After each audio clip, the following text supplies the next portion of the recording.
Et là où vous allez, Sud FM y est déjà, c'est la ronde des infos qui démarre sur Sud FM Sen Radio 98.5 et nous sommes le mercredi 3 mars 2021. Bonjour, Adjaratou Issegna. Bonjour Maria. Les titres qui seront développés dans nos différentes éditions et l'on reparle de l'affaire Sonko. Avec un dispositif sécuritaire élargi aux abords du domicile du leader du parti PASTEF à Sacré-Cœur, le député va d'ailleurs répondre à la convocation du juge à l'heure indiquée. Aujourd'hui, le leader du parti PASTEF défère à la convocation après la prière des religieux, demande de la société civile et conseil de ses avocats. Ousmane Sonko invite cependant à maintenir la mobilisation citoyenne car les menaces ne sont pas écartées. Ses avocats donnent les éléments qui fondent cette décision.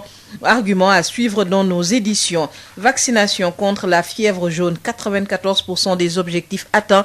Le médecin-chef de Tambacounda fait l'évaluation vaccin également contre le Covid-19. 324 000 doses à Dakar aujourd'hui. Dans le cadre de l'initiative COVAX, le Sénégal reçoit ces doses du vaccin AstraZeneca alors que près de 35 000 personnes ont déjà été vaccinées dans le cadre de cette campagne de vaccination contre le Covid-19, Maria. Et le développement de tous ces titres, c'est à 6h45 dans la première édition de ce bloc d'infos avec vous, Adjaratou Issegna.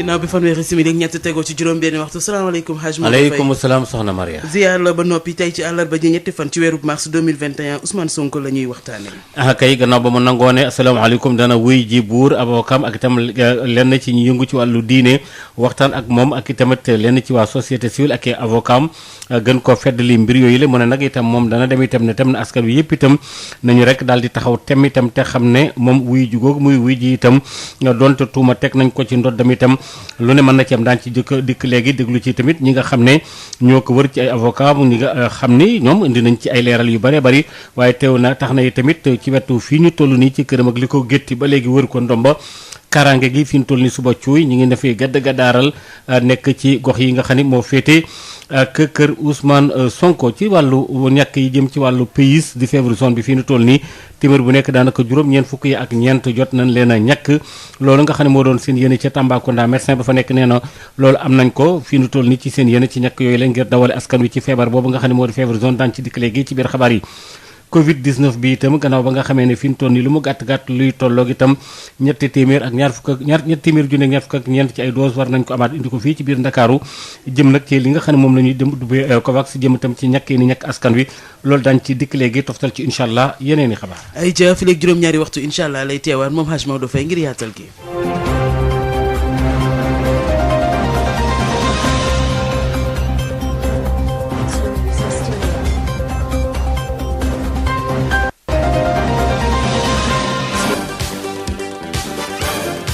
L'info sur Sud FM Sen Radio, c'est tous les jours et en synchro avec nos stations régionales. Sud Matin, Sud Midi, Sud Soir. Économie, politique, sport, société, santé, tout y est. Analyse, décryptage, reportage. Suivez l'actualité juste et vraie au quotidien et à toute heure de la journée. Sud FM, la revue des titres à la une des quotidiens. De ce mercredi 3 mars 2021. Bonjour, Habsa Ilmanouane. Bonjour, Sister Maria. Revue des titres que l'on démarre comme tous les matins par Sud Quotidien. Qui nous parle de l'affaire Sweet Beauté Ousmane Sonko face au juge. Ousmane Sonko à la une des Échos. Éviter de nouvelles charges et préserver son intégrité physique. Ouf, Sonko va répondre finalement au juge. Le leader du PASTEF à la une de Vox Populi. Ousmane justifie sa volte-face. À la une de Tribune aussi. Sonko risque d'être muet face au juge. Et Ousmane Sonko devant le juge à la une de l'enquête. Presque à la une de tous les quotidiens de ce matin, c'est ce Maria. Sonko face à ses démons. Et mars fatidique pour l'Observateur. Voilà, avec l'audition de Ousmane Sonko par le juge ce mercredi. Un mercredi peut-être de tension à la une de Libération. C'est ce que prévoit en tout cas Libération au niveau du tribunal de Dakar. Et le Soleil nous parle de la Covid-19. Un an après le premier cas de coronavirus, les chiffres d'une gestion maîtrisée de la pandémie. Les vaccins à la une de l'As quotidien. Avec la stratégie de lutte statistique, vaccins et défis, compte et mécompte d'une année Covidée. Et de quoi nous parle Record ce matin? Record nous parle de la présidence de la CAF, notamment du protocole de Rabat, comment l'État a coulé Maître Senghor. Augustin Senghor à la une des stades. La présidence de la CAF, Maître Senghor, le moment où jamais d'oser. Et l'on termine avec Sunulam. Bête noire des VIP de Guédiawaye, va-t-il mettre l'acte 2 et Balla à ses pieds? Sud FM, li gën a fës ci këru yéenekaay yi. ginnaaw bi fanweeri simili ak juróom-ñaar tegoo ci juróom-benn waxtu salaamaaleykum sama Haalpulaar Habsa Liman Wane. waaleykum salaam séeréer. ana Mbadda. Adi Selli. jam tan. Maodo. na gaale maa wadi. abee jam. alhamdulilah. kon ñu commencé ci suñu biir gàlle Sud Quotidien. waaw Sud Quotidien di waxtaanee li ëttu yéenekaay yëpp gis nga ko Cissé Maria waxtaane tey ji mooy convocation bi ñu convoqué tey jile Ousmane Sonko ni Ousmane Sonko dina dem jàkkaarloog juge bi. Ousmane Sonko moomee la Les Échos xëyee. ne alhamdulilah mun nañu waxee noonu Ousmane Sonko dina dem ci kanamu juge bi. noonu nga ko waxee sax noonu la amee Ousmane Sonko la ñuy seen itam ci Vox Populi. waaye si biir Vox Populi nag Cissé Maria day wax lu tax daal mu deltu gannaaw ci li mu waxoon ne du dem wuy ji juge bi. Tribune lu ñu xëyee ñoom itam. ñoom daal nee nañu kii di Sonko dafa daal bu ñu moyul ci kanamu juge bi naral ubbi gémminam. ay ca Sonko la ñuy seen itam ci l'enquête. waaw Sonko rawatina nag jàkkaarloo bi mu nar a jàkkaarloo tey ji ak juge bi ak lépp li ñu teg ci ndoddam. bu ñu yëree l'Observateur. nee nañu mars bi daal weeru mars bi daal lu am solo la ci dundu kii di Ousmane Sonko ci jàkkaarloo mag juge bi tey ji la. moom la ñu xëyee itam waa Libération. waaw ñoom nag ñuy waxtaanee wàllu tey ji àllarba bi daal mbaa du am ay fitna yu mu nar a àndal. Le Soleil dañoo xëyee ci li nga xam ne moo di coronavirus. rawatina nag yorin wu sell yi nga xam ne moom lañ ciy nemmeeku ndax démb kilifa yi génne nañu chiffres yi nga xam ne daal moo lal niñ def daal ak atum coronavirus bi suñu réew. coronavirus la L'As Quotidien di wax. waaw di waxtaanee wàllu at bi nga xam ne daal corona moo ci gënoon fës lépp lu jëm ci wàllu ni ñu koy xeexee statistiques yeeg lépp lu jëm ci jéego yi ak ñàkk yi. mbiru tàggat yaram dañ koy tàmbaleek li nga xam ne moo di record. di ñu wan nan la kii nga xam ne mooy nguur gi daal nërmele kii di maître Augustin Senghor. maître Augustin Senghor moom laay seen ci stade. waa sàdd ne daal jot na nag wala bokk bu yebul rek mu fexe ci li ñuy xaar ci moom daal mu def ko. ñu tëjee ko suñu sport national suñu lamb. ni samp ab laaj ne ndax ëmma dana daal jàkkaarloo mag Lac 2 ak Balla Gaye 2 daal ndax ëmma dana mën ci ñoom dara. du ëmma mooy kii waa Tay Shinga. waaw moom la. ba dañ ne moom mooy bête noire des VIP de Guédiawaye. waaw waa ko ñu ñoom Pape Laye. waaw xam naa moo leen di teree neloo daal waa Guédiawaye. jërëjëf Habsa Liman Wane. waaw jërëjëf Cissé Maria. xam naa ñu joxante dig daje fi léegi ci kanam incha allah. waaw le temps meilleur yi ma gis nii. li nga gis nii. waaw gis naa daal Sud Quotidien yeneen i xët ci biir. Sud Quotidien waaw li ñu gën a waxtaane ñu wàllu sport bi moom it actualité la jëmale ci présidence de la CAF ne comité d'urgence fédération sénégalaise de football ànd na ci protocole de Rabat bi ba maître Augustin Senghor daal dañ bëgg mu nekk vice président wu CAF. est-ce que ba ca kanam kon incha allah. voilà waaye laataa loolu journal de l'économie mooy ñëw léegi. mu dellu si waat ci benn atu Covid 19 bi rawatina secteur touristique ak hôtellerie bi nga xam ne dakaa loofal bu baax a baax. waaw jërëjëf Habsa Liman Wane que l'on retrouve à 7h20 pour la revue de la presse de ce jour exactement 40 minutes après 6h le journal de l'économie avec elle-même Habsa. La B6, Banque internationale pour le commerce et l'industrie du Sénégal. La B6, la banque d'un monde qui change, vous offre le journal de l'économie. Bonjour et bienvenue. Le secteur du tourisme et de l'hôtellerie est l'un des secteurs les plus impactés par le Covid-19. Après une année de présence, les pertes sont énormes d'après le secrétaire général du syndicat patronal de l'industrie hôtelière du Sénégal, Moustapha Kane. Nous avons traversé une année noire. Jamais l'industrie touristique mondiale n'a été secouée à ce niveau. Nous avons subi des pertes énormes, de plus de 400 milliards de recettes de chiffre d'affaires, ce qui n'est pas négligeable par rapport aux pays comme le Sénégal qui a des économies un peu faibles. C'est vrai qu'également sur le plan social, il y a eu plusieurs fermetures d'établissements, surtout les entreprises PME qui dépendent exclusivement du tourisme international sont quasiment tous fermées. Et je dois rappeler également sur les 1400 entreprises hôtelières et touristiques que compte le Sénégal, les 70% sont des entreprises PME. Donc pour montrer également la faiblesse de ces petites et moyennes entreprises qui aujourd'hui attendent beaucoup de l'État. Donc fort heureusement d'ailleurs le président de la République, n'est-ce pas, a comblé ces attentes et a donné des directives importantes pour la relance rapide de l'économie touristique. C'est dans ce cadre également que le président a insisté pour la mobilisation des 50 milliards pour le crédit hôtelier et touristique. Le projet d'accréditation de la Banque agricole a été approuvé par le Fonds vert pour le climat lors de sa 26e session du conseil d'administration. La Banque agricole devient ainsi la deuxième entité sénégalaise, partenaire de mise en œuvre du Fonds vert pour le climat pour l'accès direct. À travers cette accréditation, la Banque agricole se positionne en qualité de partenaire de taille du secteur privé national pour assurer le financement de projets structurants à fort impact climatique alignés aux priorités du Sénégal, déclinés dans le programme Pays pour le Fonds vert, climat et la contribution désignée au niveau national. Le Sénégal, à travers la Banque agricole, consolide ainsi ses possibilités et atouts pour la mobilisation de l'investissement en faveur du climat. C'en est tout pour le journal de l'économie. Merci de votre fidélité. La B6, Banque internationale pour le commerce et l'industrie du Sénégal. La B6, la banque d'un monde qui change, vous a offert le journal de l'économie. Sud FM chez vous, à tout instant. Yotox anti-moustique pour le corps, les vêtements, les rideaux et draps vous protège contre les moustiques chez l'adulte et l'enfant. Val d'Afrique vous offre votre journal de la santé.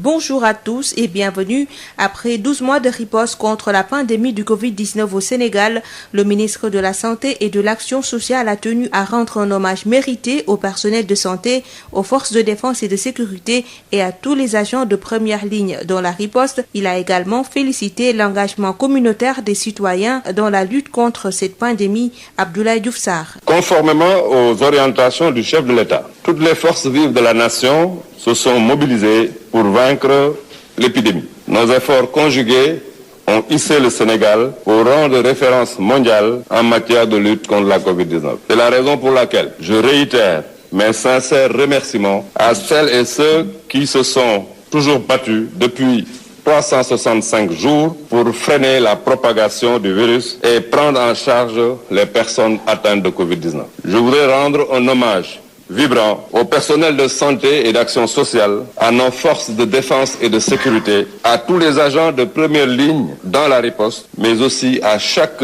citoyen éprouvé du fait de cette crise sanitaire qui traverse le monde. Je voudrais également remercier nos partenaires techniques et financiers qui soutiennent notre riposte. Le ministre de la Santé en a profité pour magnifier les efforts déployés par le chef de l'État pour faire du Sénégal l'un des premiers pays en Afrique à avoir introduit le vaccin anti-Covid-19. Notre pays est engagé depuis une semaine dans la mise en œuvre de la stratégie de vaccination contre la Covid-19. En Afrique, nous faisons partie des premiers pays à démarrer la vaccination contre ce virus. Je voudrais remercier Monsieur le Président de la République, car cela ne serait possible sans son engagement et sa volonté de sortir rapidement notre pays de cette crise et de protéger les plus vulnérables. C'est tout pour aujourd'hui. Merci de nous avoir suivis. Yotox anti-moustique pour le corps, les vêtements, les rideaux et draps vous protège contre les moustiques chez l'adulte et l'enfant. Val d'Afrique vous a offert votre journal de la santé.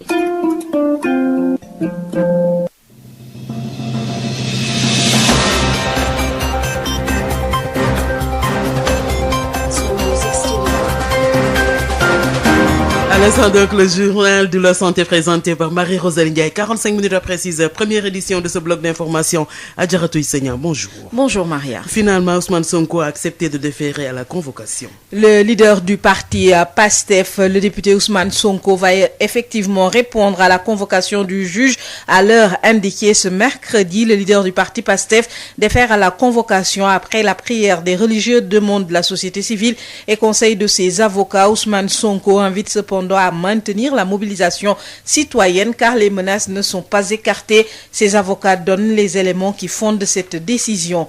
Vaccination contre la fièvre jaune, 94% des objectifs atteints. Le médecin-chef de Tambacounda fait l'évaluation. Le Sénégal reçoit dans le cadre de la lutte contre le coronavirus 324 000 doses.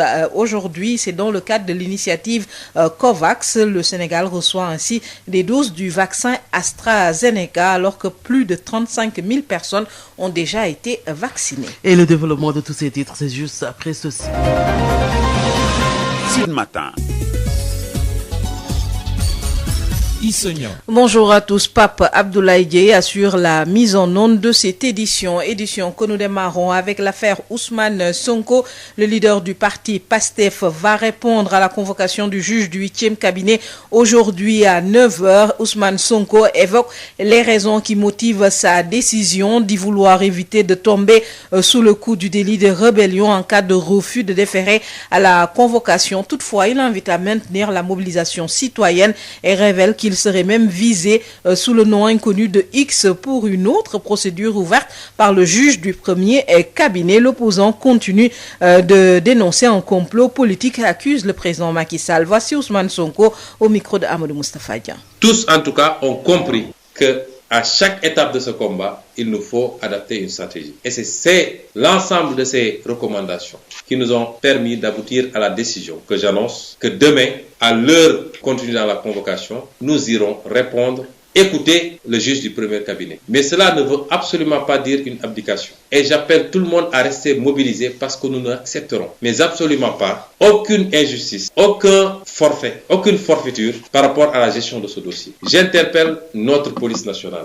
Quand on dit nationale, ça veut dire que ça appartient à la nation. La police n'est pas rémunérée par Macky Sall, elle est rémunérée par nos impôts. Elle doit rester à équidistance. Ce qui s'est passé ici, à mon domicile, le jeudi passé, est inadmissible. Que cette police nationale puisse se déplacer pour venir espionner un adversaire politique, mettre ici une fourgonnette qui filme 24 heures sur 24 ce qui se passe dans ma maison et qui intercepte tous les sons émis à partir de cette maison, c'est inadmissible. Parce que depuis des jours, on est harcelé ici. Nous avons été menacés d'une intrusion musclée de la police pour venir récupérer soi-disant un matériel qui serait perdu ici. Ils n'ont qu'à dire aux Sénégalais quel matériel ils ont pu perdre ici pour continuer à faire cette pression sur nous. C'est inadmissible. Aujourd'hui, Macky Sall, on a des preuves supplémentaires de son implication jusqu'au cou dans cette affaire-là. Ceux qui ont écouté le live de Pape Alé et le témoignage y contenu, c'est que Macky Sall aurait reçu même Adji Sarr de la bouche de cette dernière, l'aurait reçu. Macky Sall a dit à RFI qu'il a autre chose à faire que de comploter. Je vous dis qu'il est le comploteur en chef et que c'est lui qui tire les ficelles de bout en bout de cette affaire-là. À la suite des manifestations du 8 février,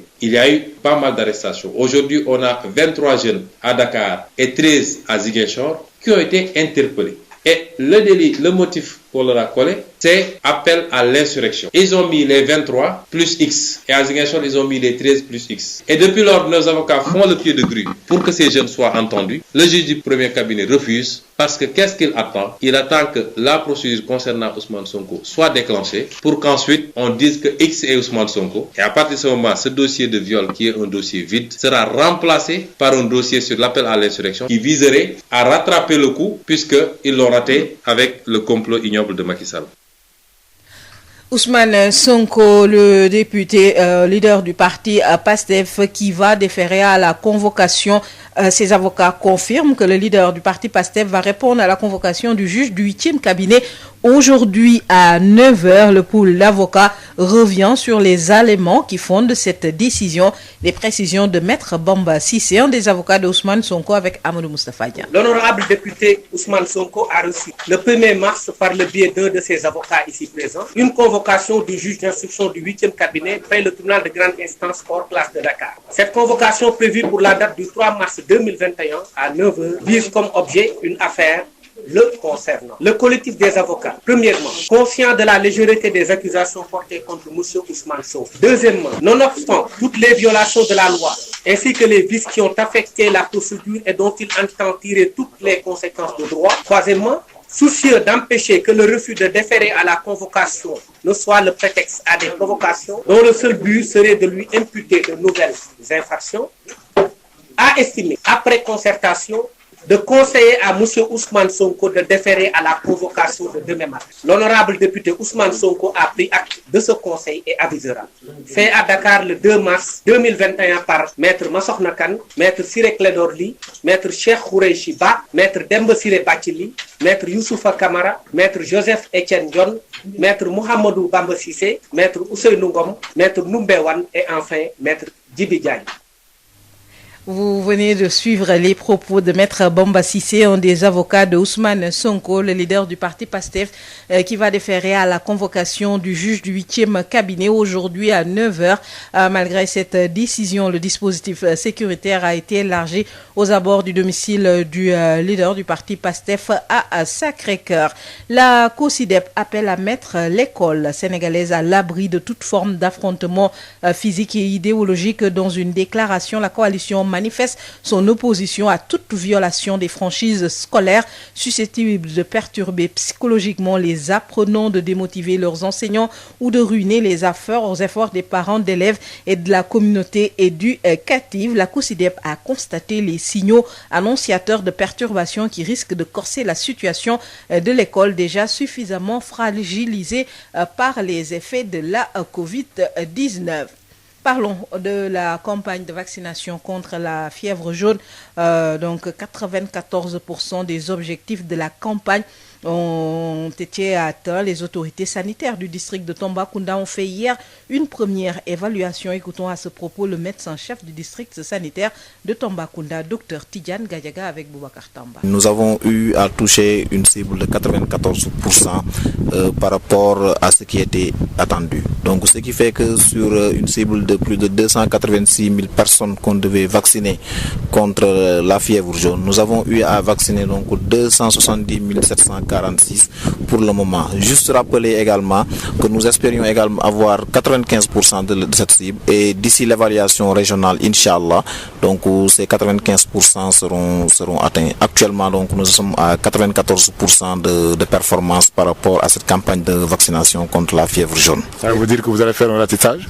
Voilà, ça également c'est important. Parce que comme vous l'avez constaté, en dehors des personnes qui présentent des contre-indications, il y a des personnes qui ne sont pas encore vaccinées.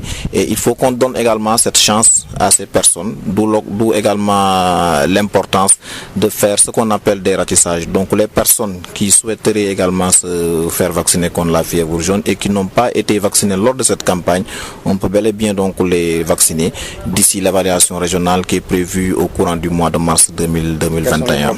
Oui, en fait par rapport au problème, on a eu certains cas de refus, mais heureusement avec l'implication des autorités administratives, des autorités locales, des personnes influentes, tous ces cas de refus ont été quand même réglés et c'est ce qui nous a valu pour cette campagne de vaccination dans un contexte très particulier qu'on ait donc ces résultats qui sont très satisfaisants à notre niveau parce que avoir une couverture, une performance de 94% par rapport à cette campagne de vaccination, c'est quelque chose quand même de très satisfaisant. Cette campagne de vaccination contre la fièvre jaune a été lancée le 15 février dans le sud-est du pays. La fièvre jaune est en effet réapparue dans le district sanitaire de Kidira, région de Tambacounda.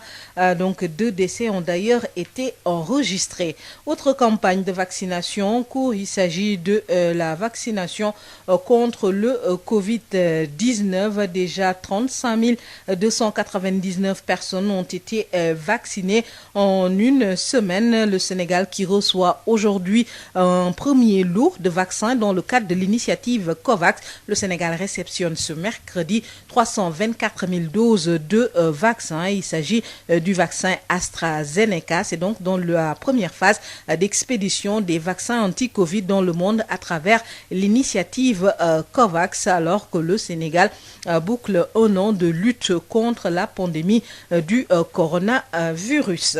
Restons avec le Covid-19 qui, après un an, a des impacts donc au niveau du secteur de l'emploi, un secteur lourdement d'ailleurs affecté. Pas moins de 50 000 emplois ont été perdus. À cela s'ajoutent ceux qui sont aujourd'hui menacés. Il y a également des baisses et pertes de revenus. La Confédération nationale des travailleurs du Sénégal peint ainsi un tableau sombre de la crise sur le secteur du travail. Cheikh Diop et ses camarades plaident pour une bonne exécution du plan de relance économique mis en place par le gouvernement Abdoulaye Diop. Le secteur de l'emploi reste l'un des secteurs les plus touchés par la crise sanitaire liée à la Covid-19. Rien qu'au Sénégal, des milliers d'emplois ont été perdus, selon le secrétaire général de la Confédération nationale des travailleurs du Sénégal, Force du changement, Cheikh Diop. Ce qui était une crise sanitaire est devenu à la longue une crise d'emploi très aiguë et le monde du travail en a énormément souffert. Beaucoup de pertes d'emplois emplois ici au Sénégal. Nous ne sommes pas loin de 40-50 000 emplois de perdus, toutes catégories confondues. Je dis tous secteurs confondus. À cela s'ajoutent les baisses de revenus et les emplois menacés, précise le syndicaliste. Nous avons constaté beaucoup de pertes de revenus, des baisses de revenus, des chômages techniques, mais également des emplois qui sont menacés. C'est le cas du tourisme qui, jusqu'à présent, est encore sous la menace de 20 000 emplois menacés. Une situation compliquée qui nécessite beaucoup de sacrifices, selon la CNTS/FC. La situation n'est pas très simple. Ce qu'on attend, c'est que chacun, au niveau où il se trouve, accepte de faire des sacrifices. Nos employeurs doivent faire des sacrifices, l'État doit faire des sacrifices. On ne peut pas comprendre qu'une entreprise qui fonctionne depuis 50 ans et qui accumule des bénéfices, en un an de difficultés, l'entreprise s'arrête et ne paye plus de salaire. Une année après le début de la crise sanitaire, travailleurs et employeurs attendent tous les retombées du plan de relance économique du chef de l'État. Plus de 14 milliards investis pour 2 bassins dans la zone de Rahoun, des kilomètres de canalisation, entre autres ouvrages réalisés à Kaolack pour lutter efficacement contre les inondations. L'ONAS veut également rénover le réseau d'assainissement de Medina Baye. Le directeur général de l'ONAS était à Kaolack pour constater l'état d'avancement des travaux. Correspondance à Ouachao. 2 bassins, des kilomètres de canalisation, une station de pompage entièrement reprise sont entre autres les ouvrages réalisés par 2 projets à Kaolack pour un montant de plus de 14 milliards de nos francs pour régler le problème des inondations dans la commune, mais aussi l'assainissement de la cité religieuse de Medina Baye. Le directeur général de l'Office national de l'assainissement du Sénégal, ONAS, a effectué une visite de chantier dans la capitale de Mbossé-Koumba-Djiguène pour s'enquérir de l'état d'avancement des travaux. Dr Ababakar Mbaye, directeur général de l'ONAS. Pour la gestion des eaux pluviales, ça avoisine 12 milliards 500, qui fait partie évidemment donc des projets des 10 villes. Pour l'autre projet, c'est vraiment en fait sur le financement de BCI, le budget consolidé d'investissement par l'État qui tourne autour de 1 milliard 800. Et là, vous voyez bien cette importante reprise tout simplement donc des réseaux, donc d'assainissement de gestion des eaux usées qui a été fait. Alors le taux d'avancement normalement au niveau de la gestion des eaux pluviales, c'est des portions qui restent. Et là, on peut tourner peut-être vers 70 à 75%. Et là, il faut que ces entreprises accélèrent pour qu'on ait cette assurance donc de pouvoir terminer d'ici en début de l'année. Au niveau tout simplement de la gestion des eaux usées avec le projet de Medina Baye, là aussi pareillement. Donc c'est très bien avancé. On nous a rassuré tout à l'heure l'exploitation. La station de pompage déjà est fonctionnelle. Donc là, c'était évidemment le seul souci. Une fois fonctionnel et les réseaux secondaires, une fois terminés, ce qui reste, c'est les connexions au niveau du réseau principal. Dans certains quartiers traversés par les canalisations de drainage des eaux pluviales, des populations y ont raccordé leurs toilettes pour l'évacuation des eaux usées. Dr Ababakar Mbaye annonce une police d'assainissement pour lutter contre de pareils comportements. On ne peut pas se limiter à chaque fois à la sensibilisation. Il faut aussi essayer de voir comment appliquer la réglementation. Nous avons évidemment le code de l'assainissement qui nous permet évidemment de mettre en place la police d'assainissement. Cette police d'assainissement, on a commencé à y travailler au niveau central. Nous avons formé un ensemble d'agents qui ont prêté serment pour qu'ils puissent nous accompagner. Maintenant, ce qui reste, c'est d'aller sur le terrain pour commencer à faire des constats et tout simplement qu'on puisse aller dans le sens de la sanction. Mais avant ça, la sensibilisation va continuer. Mais il faut retenir en ligne de mire qu'on aura l'obligation aussi d'aller vers la sanction tout simplement des infractions volontaires. Auparavant, le directeur général de l'ONAS était dans la région de Kaffrine pour constater de visu l'état d'avancement des chantiers dans la dite localité. Kaolack pour Sud FM, Awa Thiaw. Awa Thiaw, un mot de l'actualité hors de chez nous pour boucler le point concernant la pandémie du coronavirus qui fait un nouveau nombre record de décès au Brésil, 1641 morts au cours des dernières 24 heures. Les contaminations connaissent une nouvelle phase d'accélération dans le pays, annoncent les autorités sanitaires. Pendant ce temps, les États-Unis disent avoir des États-Unis auront suffisamment de vaccins contre le Covid-19 pour tous les adultes du pays d'ici fin mai, a assuré le président Joe Biden dans un climat d'optimisme qui a d'ailleurs poussé l'État du Texas à annoncer la levée prochaine de l'obligation de porter un masque Maria. Merci à vous, Adjaratou Seigneur. Rendez-vous à 7h30 pour la seconde édition de ce bloc d'infos.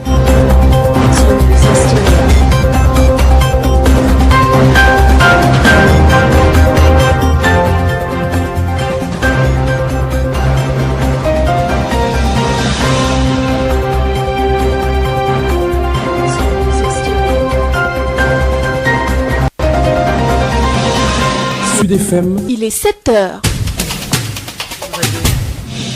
juróom-ñaari waxtu ci Sud FM seen rajo 98.5 ci Ndakaaru lëkkaloog suñuy diwaan salaamaaleykum Hadj Maodo. aleykum salaam soxna Marie. xibaar yi li ci nar a gën a fës ñu tàmbale koog Ousmane Sonko mi nangoo dem wuyu ji juge bi.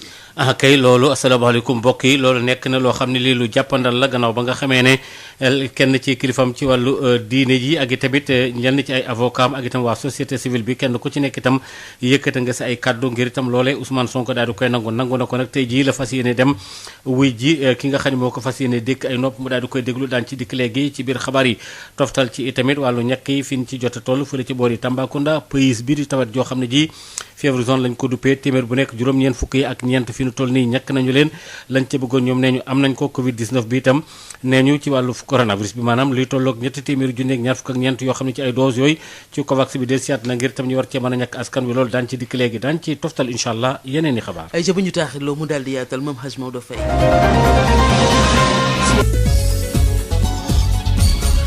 Maodo Faye jërë ngeen jëf bokk yi ci ànd gi ngeen ànd ak noonu Ousmane Sonko gannaaw ba nga xamee ne gàntaloon na ne du dem ndax itam nañu jaar ba dindi kiiraayam dëppwul ak li nga xam ne moo di yoon dana daal di nag wuy ji kenn ci attekat yi nga xam ne itam moo ko soxla ci àllarba ji ngir itam mën a waxtaan ak moom ci li nga xam ne itam bu léegi ci kanam bu juróom-ñeenti waxtu jotee ci suba gi ci li nga xam ne moo xew ci digganteem ak soxna soos nga xam ne moo di Adji Sarr loolu nag itam ak lu ci mën a am gannaaw ba nga xamee ne yooyu yëpp am na bam nangu ba dem gi tey kilifay diine wax ci ak itam société civile bi waxtaan ak moom ak i avocat bi ay kaddu yooyu jot na ko rotal moom ci boppam di Ousmane Sonko ñu déglu ko. lii lépp nag moo tax ba ñu waxtaanee déglu ñëpp ñu wax sénégalais yi ni bu soobee yàlla ëllëg ca waxtu bi ñu ko waxee dinañu génnee fii suñu kër dox ndànk dem déglu lan la juge 8e cabinet war a wax ak ñun. waaye loolu tekkiwul ni dañoo deltu gannaaw xeex bi commencé gul sax. te tekkiwul it ni mobilisation bi exceptionnelle bi nga xam ne am na Sénégal te ñu gëjoon ko gis dina wàññeeku tey la mobilisation war a gën a bëri ñun nag dinañu constater par voie d'huissier su jaree ñu porter plainte police nationale dañ ko def xam naa ni police nationale wax naa ko keroog ay patriotes ñoo ci nekk ñoo ci ëpp waaye les gradés de la police laay wax bu leen nangu ñu jouer loolu leen doon boobu compétition politique c'est entre les acteurs politiques suñuy jumtuwaay réew buñ ko jël di ko boole ci compétition politique la tax nag ñuy insister ñoom xam nañu ñun xam nañu bàyyi di utiliser moyen état bi di espionner ay citoyens tey amul benn citoyen sénégalais boo xam ne yaa ngi ci sécurité ñépp Macky mu ngi leen di espionner ñépp nag waxuma la sax ku ne ànduma ak moom waaye ñi mu àndal sax mu ngi leen di espionner ba tey soo jëlee sénégalais téeméer boo jël juróom-ñeent fukk yi nee nañ la lii complot la te bis bu nekk nag yàlla tojal leen lu bees loo xam ne foogeewuñ ko woon ba tey ku déglu laay Pape Alé Niang bi keroog bi may wax junj naa ne laaj leen Macky Sall ndax xam na Adji Sarr seede bi tey ñëw na ndax xam na ko moom Macky Sall ndax recevoir na en tout cas génn na ci gémmiñu Adji Sarr ni moom Macky Sall recevoir na ko te benn autorité APR moo ko fa yóbbu moom mi ne moom amul taaw comploté mu wax sénégalais yëpp ni ki ngeen dénk réew mi mu ne mooy président de la république ci day wàcc ba ci caniveau yi di comploter contre ses adversaires politiques ci ni mu gën a ñaawe loolu fës na tey ci premier cabinet bu Samba Sall ubbi nañ fa dossier bu ñu tuddee noonu ne dañoo woote FIP waaye bu ñu jàppee ñaar fukk ak ñett yooyu ba noppi dañu ne am na keneen koo xam ne dugalaguñ ko ñu tuddee ko X dellu si na may wax Sénégal yëpp nag X boobu lañ ci jublu ñoom mooy Ousmane Sonko xam nañu seen dossier bi du sotti lañ ci jublu mooy wëlbatikuwaat gannaaw luy xew ci fan yii ci juge 8e cabinet bu dee la ñu bëgg a def sotti na te ñu am ci la ñu bëgg ñu gaawantu yokk ci bi ne X bu ñu doon wër moom la ndax moo woo xale yi ne leen génn leen kon ñëpp nañu xam ni seen pexe yemul ci benn pexe yi dañ koo lal beneen ñetteel bi ñu doon waajal mooy suñu nee Ousmane Sonko nee na du dem ñu indi fi GIGN wala BIP fexe ba jaxase affaire yi bu ñu génnee nag ne dafa doon résister moo tax dañ ko yokkal délit rébellion jugé ko flagrant délit dem tëj ko. avocat yi nga xam ne ñoo di yooyu Ousmane Sonko ñoom gën nañu feddali loolu nga xamee ne Ousmane Sonko wax na ko ne tamit daal dana wuy ji li nga xam ne moo di convocation bi nga xam ne wax nañ ko te 8e cabinet bi itam bu léegi ci kanam bu juróom-ñeenti waxtu jotee mu fas yéene janloo ak moom dékk ko ay nopp loolu sax Maître Demba Ciré Bathily am na lu mu ci leeral ñu dégg. bataaxal bi nga xam ni kuréel gi ëmb avocat Ousmane Sonko yi fas nañ ko yeggee askan bi yëpp comme ni ngeen ko xamee l'honorable député Ousmane Sonko jot na ci juge d'instruction 8e cabinet bu tribunal de grande instance hors classe de Dakar convocation boo xam ni le 3 mars su amee à 9h war na fa dem ci biir convocation boobu nag lañ ci bind rek mooy ngir mbir mu ko soxal kuréel gi ëmb avocat yi nag ñoom xam nañ ni que tuuma yu ñàkk fayda nañ ko tuuma yu amul benn solo. Gis nañu xam nañu itam ni mbir mi ba mu tàmbalee ba léegi yeggul fenn mais gis nañ ci ay jalgati yoon yu bëri mooy li ngeen génn fan yi maanaam tekki maanaam kiraayam ak yeneen loolu nag comme ci wàllu yoon la fas yéene nañ ci addu topp ko ci wàllu yoon waaye aussi ci li ñu soxal ragal nañ ni su fekkante damul uyu ji ñu lal foofu pexe wala prétexte boo xam ni dañuy def ay provocation yoo xam ni xëy na dañuy ut leneen loo xam ni nañ ko mën a teg ci kawam parce que li ñu teg ci kawam nii moom daanaka du dara ba loolu tax na ba ñu diisoo waxtaan suñu biir digal nañ ko mu dem uyu ci woote boobu léegi nag déglu nañu wax nag ñun ci lu néew dina ci àddu loolu rek nañ bëggoon yeggee askan bi wasalaam.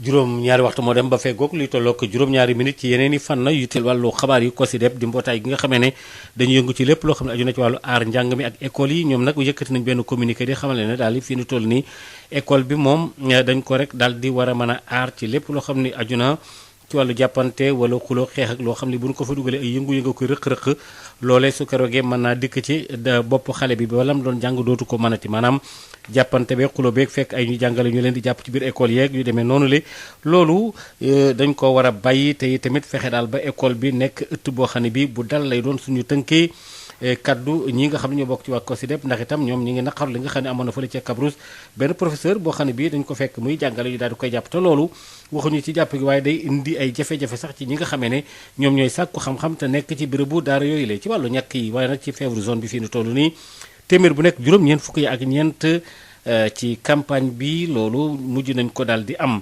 loolu kilifa yi nga xam ne ñoo yor waa kër docteur yi ca Tambacounda wax nañu ne lañ ca bëggoon am nañ ko ci wàllu fànn boobule docteur Tidiane Gadiaga wax na ko ak médecin chef bi nekk foofu la ñëpp itam ci mbir yooyu la Boubacar Tamba. li nga xam ne nag moo ci génn comme surtout résultat moom mooy buñ doon xaar téeméeri nit ñu ñàkk yàlla def na ñàkk nañ juróom-ñeent fukk yi ak ñeent loolu aussi mu nekk loo xam ne lu ñuy rafetlu la parce que ñi nga waroon a ñàkk lu tolloog 286 000 personnes environ yàlla def na ñàkk nañ 270 746 personnes di préciser également que ci ñi nga xam ne moom ñoom la ñu waroon ñàkk am na ci ñoo xam ne peut-être ñàkkuñu leen pour des raisons d'absence wala pour des raisons de maladie ñooñu aussi il faut que ñu jox leen la chance pour que bu ñu jegee les structures sanitaires ñu mën leen a ñàkk contre la fièvre jaune bu ko defee ñàkk bi protéger leen à vie c'est pourquoi aussi ñuy def li nga xam ne moom lañu tuddee des ratissages donc képp koo xam ne ñàkkoo woon pour raison d'absence wala dara boo jegee structure sanitaire bu la gën a jegee mën nga ñàkk contre la fièvre jaune. toujours voilà loolu aussi dafa nekk loo xam ne aspect bu am importance la ci campagne de santé publique surtout campagne de vaccination parce que bépp garab boo xam ne aussi nit ki da koy joxe am na ay effets indésirables yu ñu ciy xaar mais yàlla jàppale nañu par rapport ak campagne bi aussi ci 270 746 personnes yu ñu ñàkk ñëpp ñett nit rek ñoo ci présenté lu ñuy wax effet indésirable te ñett ñi ñaar ñi ay effet indésirable yoo xam ne yu mineur la kenn moo ci amoon effet indésirable boo xam ne jaroon nañu observer ko pour quelques heures ñu tudd ko effet indésirable grave yàlla def na ñooñu ñëpp aussi jël nañ leen en charge comme il le faut ba tey jii ñuy wax ak yéen donc kenn amu ci benn jafe donc loolu nekk loo xam ne lañ koy rafetlu par rapport également ak cette campagne de vaccination.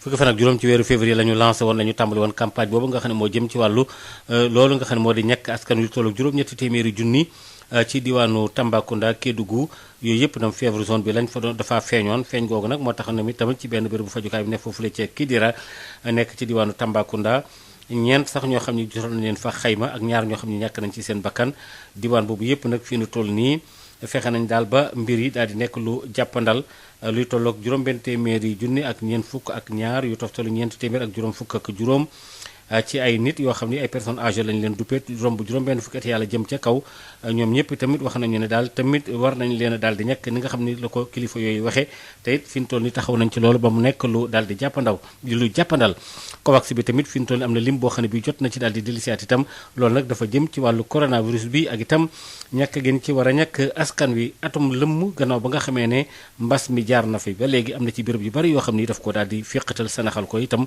ba daal doxeen wii xaw a yeex lool ci wàllu liggéey bi daanaka luy tolloog juróom fukki junni ci emploi yoo xam ne daanaka ñàkkeef na ko Abdoulaye Diop. wàllum xëy nekk na secteur bu nga xamante ni mbasum coronavirus bi moom la gën a laal fii ci Sénégal ay junni xëy daan nañ leen di ñàkk suñu sukkandikoo ci njiital kuréel gi ëmb liggéeykatu Sénégal di CNTS FC Cheikh Diop. liñ ci ñàkk ci ay emploi ci àdduna bi ay millions des millions d'emplois la waaye fii ci Sénégal aussi liñ ci ñàkk ci ay emploi bari na lool war naa mën 50 000 emplois soriwu ko boo méngalee bu fekkente ne da nga boole secteur yépp. rax si dolli ñi nga xamante ni seenu bénéfice daa wàññeeku ak xëy yi nga xamante ni jamono ji daa menacé wu. ak li nga xam ne dañ leen yóbbu chômage technique seeni revenu wàññeeku loolu kenn xamul nu mu toll te it li tax mooy évaluation dynamique la évaluation bi arrêté gul jeexagut parce que tey ji am na ay emplois yu bëri yu ñu menacé ci secteur hôtellerie par exemple lu toll ci 20 000 emplois yu nga xam ne tey ji ñu ngi ci jeexi jaaxa. mu nekk ab situation bu jafe boo xamante ni jar na ñuy def ay sacrifice suñu sukkandikoo ci CNTS FC. nañu fexe nu ñu maintenir suñu économie maintenir ko ci fànn yépp état bi employeurs yi parce que aussi employé ku nekk war nga def sacrifice état war na def sacrifice employeurs yi aussi war nañ def sacrifice pour téye xëy mi liggéeykat yi aussi déjà sacrifice ñu ngi ci seen kaw ba tax ne dañu bëgg acteur économique yépp am conscience ne mbir mi kenn ku nekk ci ñu dafa war a def sacrifice mais également balay boobu ñu fexe mbas bi jóge. at ginnaaw ndorteelu crise sanitaire bi liggéeykat ak seeni njaatige ñoom ñëpp ñi ngi xaar plan de relance économique bi nga xamante ni njiitu réew mi wax na ko lu mu leen nar a indil.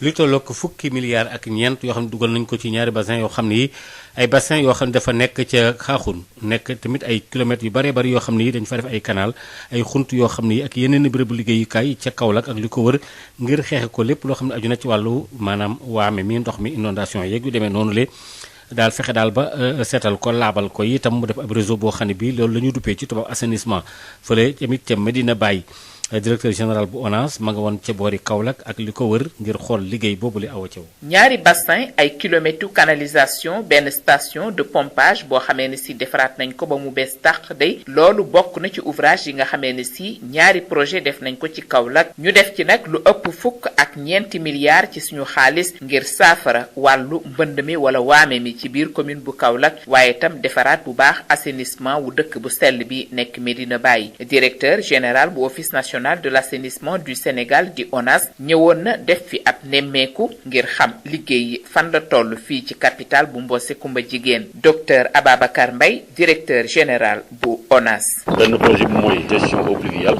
am na solo parce que Kaolack nekk na dëkk boo xam ni askan bi sonn nañ trop ci problème mbënn mi vraiment moo taxoon état du Sénégal ñu mettre en place projet bu ñuy wax projet des 10 villes Kaolack bénéficié wu ci pour un montant presque de 12 milliards 5 ci projet boobu ñoo ngi ci vraiment pour xool naka lañ koy terminer le plus rapidement possible balaa hivernage di ñëw bassin yi pare na li ci des mooy canalisation bi su paree rek ñu connecté wu suñ koy see interconnecté ndox mi quel que soit nu mu mënta toll day dem parce que il y a suffisamment vraiment d'espace pour que ndox mi mën a dem au niveau de la bande d'Aour maintenant deuxième projet bi mooy projet bi nga xam ni dañ ko jagle woon quartier Medina Baye parce que réseau bi dafa yàgg ba nga xam ni mu ngi doon fonctionner mu fonctionner baaxul léegi état du Sénégal ci un montant de 1 milliard 8 mettre en place tout simplement ce montant là pour ñu defaraat def nañu réseau bi nga xam ni mooy réseau principal bi sur presque 6 kilomètres réseau secondaire yi aussi commence nañ leen connecté station de pompage déjà defaraat nañ ko pour que quand même li nga xam ni mooy gestion eaux usées yi ñu mën ko jël refouler ko au niveau de la station d'épuration. ci yenn quartier yi nga xamee ne si canalisation yi yóbbu ndoxum taw mi romb na leen day am na ci askan woo xamee ne si dañoo jël rek seeni wanag daal di ko fay raccordé ndox mu bon ma di fa sotteeku kii di docteur Ababacar Mbaye di wax ni loolu nag doonatul lu ñuy seetaan danañ ci am ay pexe ak police d'assainissement bi nga xamee ne si sos nañ ko. ñi nga xam ne dañuy connecté wu directement ci réseau gestion ndoxu taw bi ñu xam ni du pour ndox eaux usées yi jógee ci gànnawaay yi donc il faut que ñu comprendre loolu maintenant ñiy branché foofu directement nag dañuy def lu neex mais xam nañ ni sensibilisation bi ñu def loolu warul boobu moo tax ni am nañ benn police d'assainissement buy mettre en place commence dañ ko mettre en place à Dakar dina law au niveau des régions pour que ñu veiller ci mauvais comportement yooyu loolu dañ ci xool naka la ñuy mettre en place des sanctions pour que quand même vraiment ñu préserver ces ouvrages yooyu. laata Kaolack directeur général bu ONAS jaaroon na ci diwaan bi nga xam ne si moom moo nekk bu Kaffrine foofa tam mu doon nemmeeku liggéey bi nga xamee ne si moom lañ fay def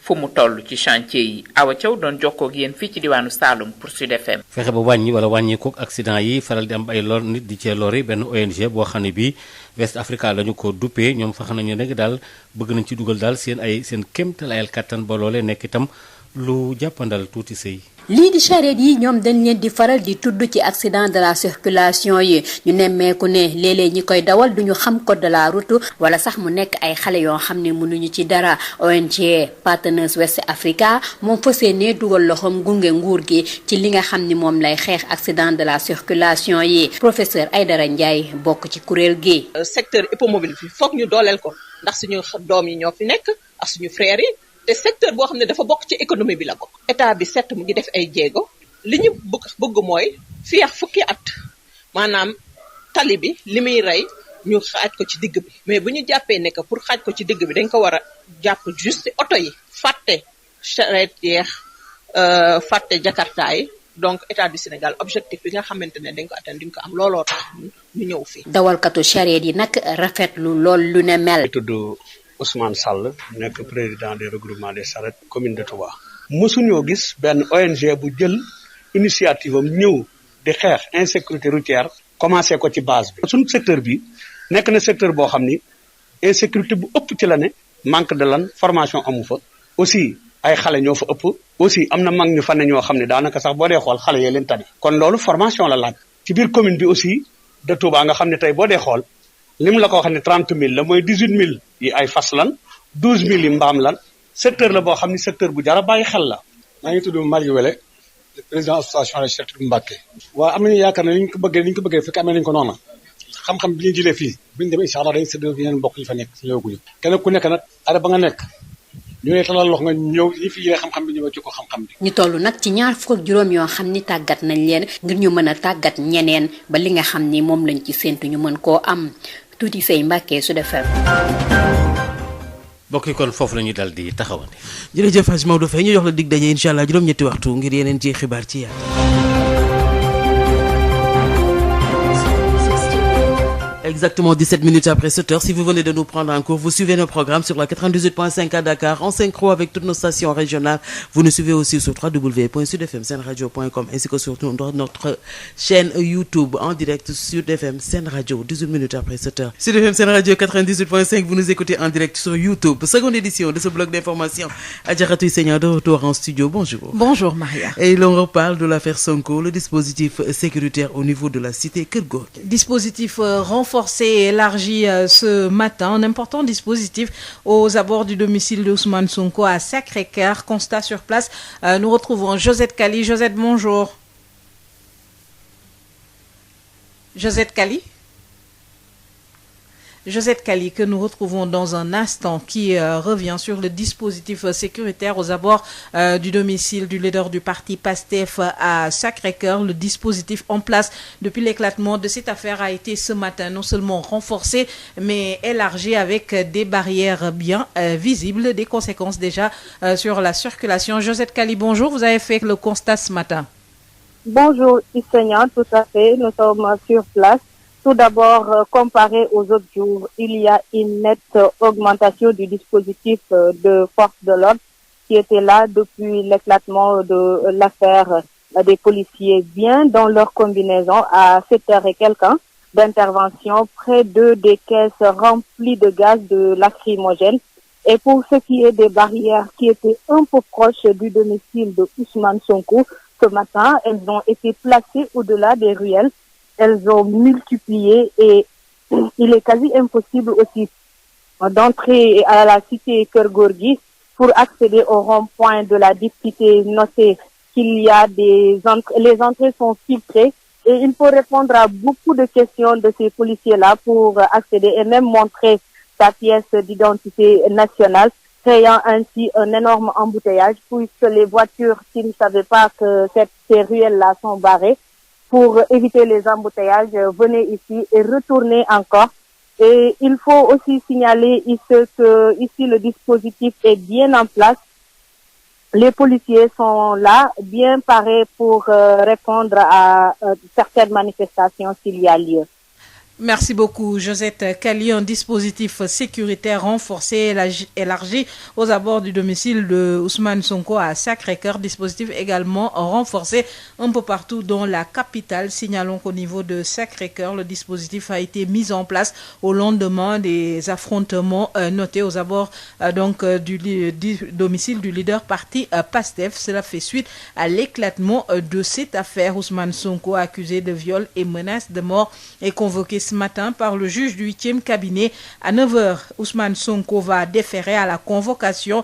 Il donne les raisons qui motivent sa décision. Ousmane Sonko, que nous écoutons avec Amadou Moustapha Dia. Tous, en tout cas, ont compris que à chaque étape de ce combat, il nous faut adapter une stratégie. Et c'est l'ensemble de ces recommandations qui nous ont permis d'aboutir à la décision que j'annonce que demain, à l'heure continue dans la convocation, nous irons répondre, écouter le juge du premier cabinet. Mais cela ne veut absolument pas dire une abdication. Et j'appelle tout le monde à rester mobilisé parce que nous n'accepterons, mais absolument pas, aucune injustice, aucun forfait, aucune forfaiture par rapport à la gestion de ce dossier. J'interpelle notre police nationale. Quand on dit nationale, ça veut dire que ça appartient à la nation. La police n'est pas rémunérée par Macky Sall, elle est rémunérée par nos impôts. Elle doit rester à équidistance. Ce qui s'est passé ici, à mon domicile, le jeudi passé, est inadmissible. Que cette police nationale puisse se déplacer pour venir espionner un adversaire politique, mettre ici une fourgonnette qui filme 24 heures sur 24 ce qui se passe dans ma maison et qui intercepte tous les sons émis à partir de cette maison, c'est inadmissible. Parce que depuis des jours, on est harcelé ici. Nous avons été menacés d'une intrusion musclée de la police pour venir récupérer soi-disant un matériel qui serait perdu ici. Ils n'ont qu'à dire aux Sénégalais quel matériel ils ont pu perdre ici pour continuer à faire cette pression sur nous. C'est inadmissible. Aujourd'hui, Macky Sall,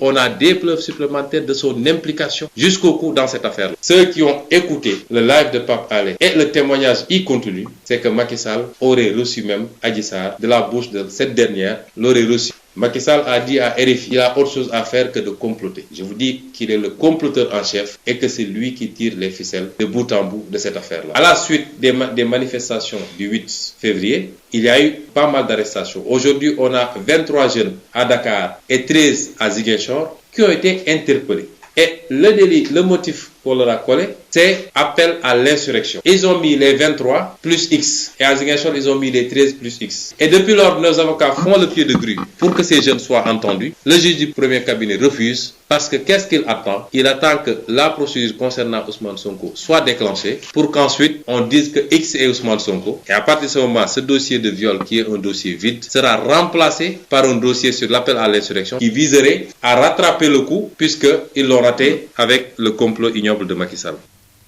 Ousmane Sonko, leader du parti PASTEF, les Patriotes, député à l'Assemblée nationale, accusé de viol, menace de mort, défère à la convocation. Il est attendu par le juge du 8e cabinet ce mercredi à 9h. Ousmane Sonko défère à la convocation mais appelle à maintenir la mobilisation citoyenne car les menaces ne sont pas écartées. Les avocats d'Ousmane Sonko confirment donc que le leader du parti PASTEF va déférer à la convocation. Face à la presse hier, ils sont largement revenus sur les éléments qui fondent cette décision. L'info, c'est ici. L'excision ou les mutilations génitales féminines, des pratiques ancestrales qui nécessitent beaucoup d'efforts pour l'éradication, selon Célibat, sociologue qui estime qu'il faut évaluer tous les programmes étatiques et les programmes des ONG pour déceler les forces et faiblesses dans la lutte. La dernière situation en date qui interpelle les intervenants à Boune dans la banlieue de Dakar. 6 filles ont été excisées avec des conséquences dramatiques. L'État a failli dans la vulgarisation de la loi interdisant ces pratiques selon Dr Célibat, sociologue, vous l'entendrez tout à l'heure.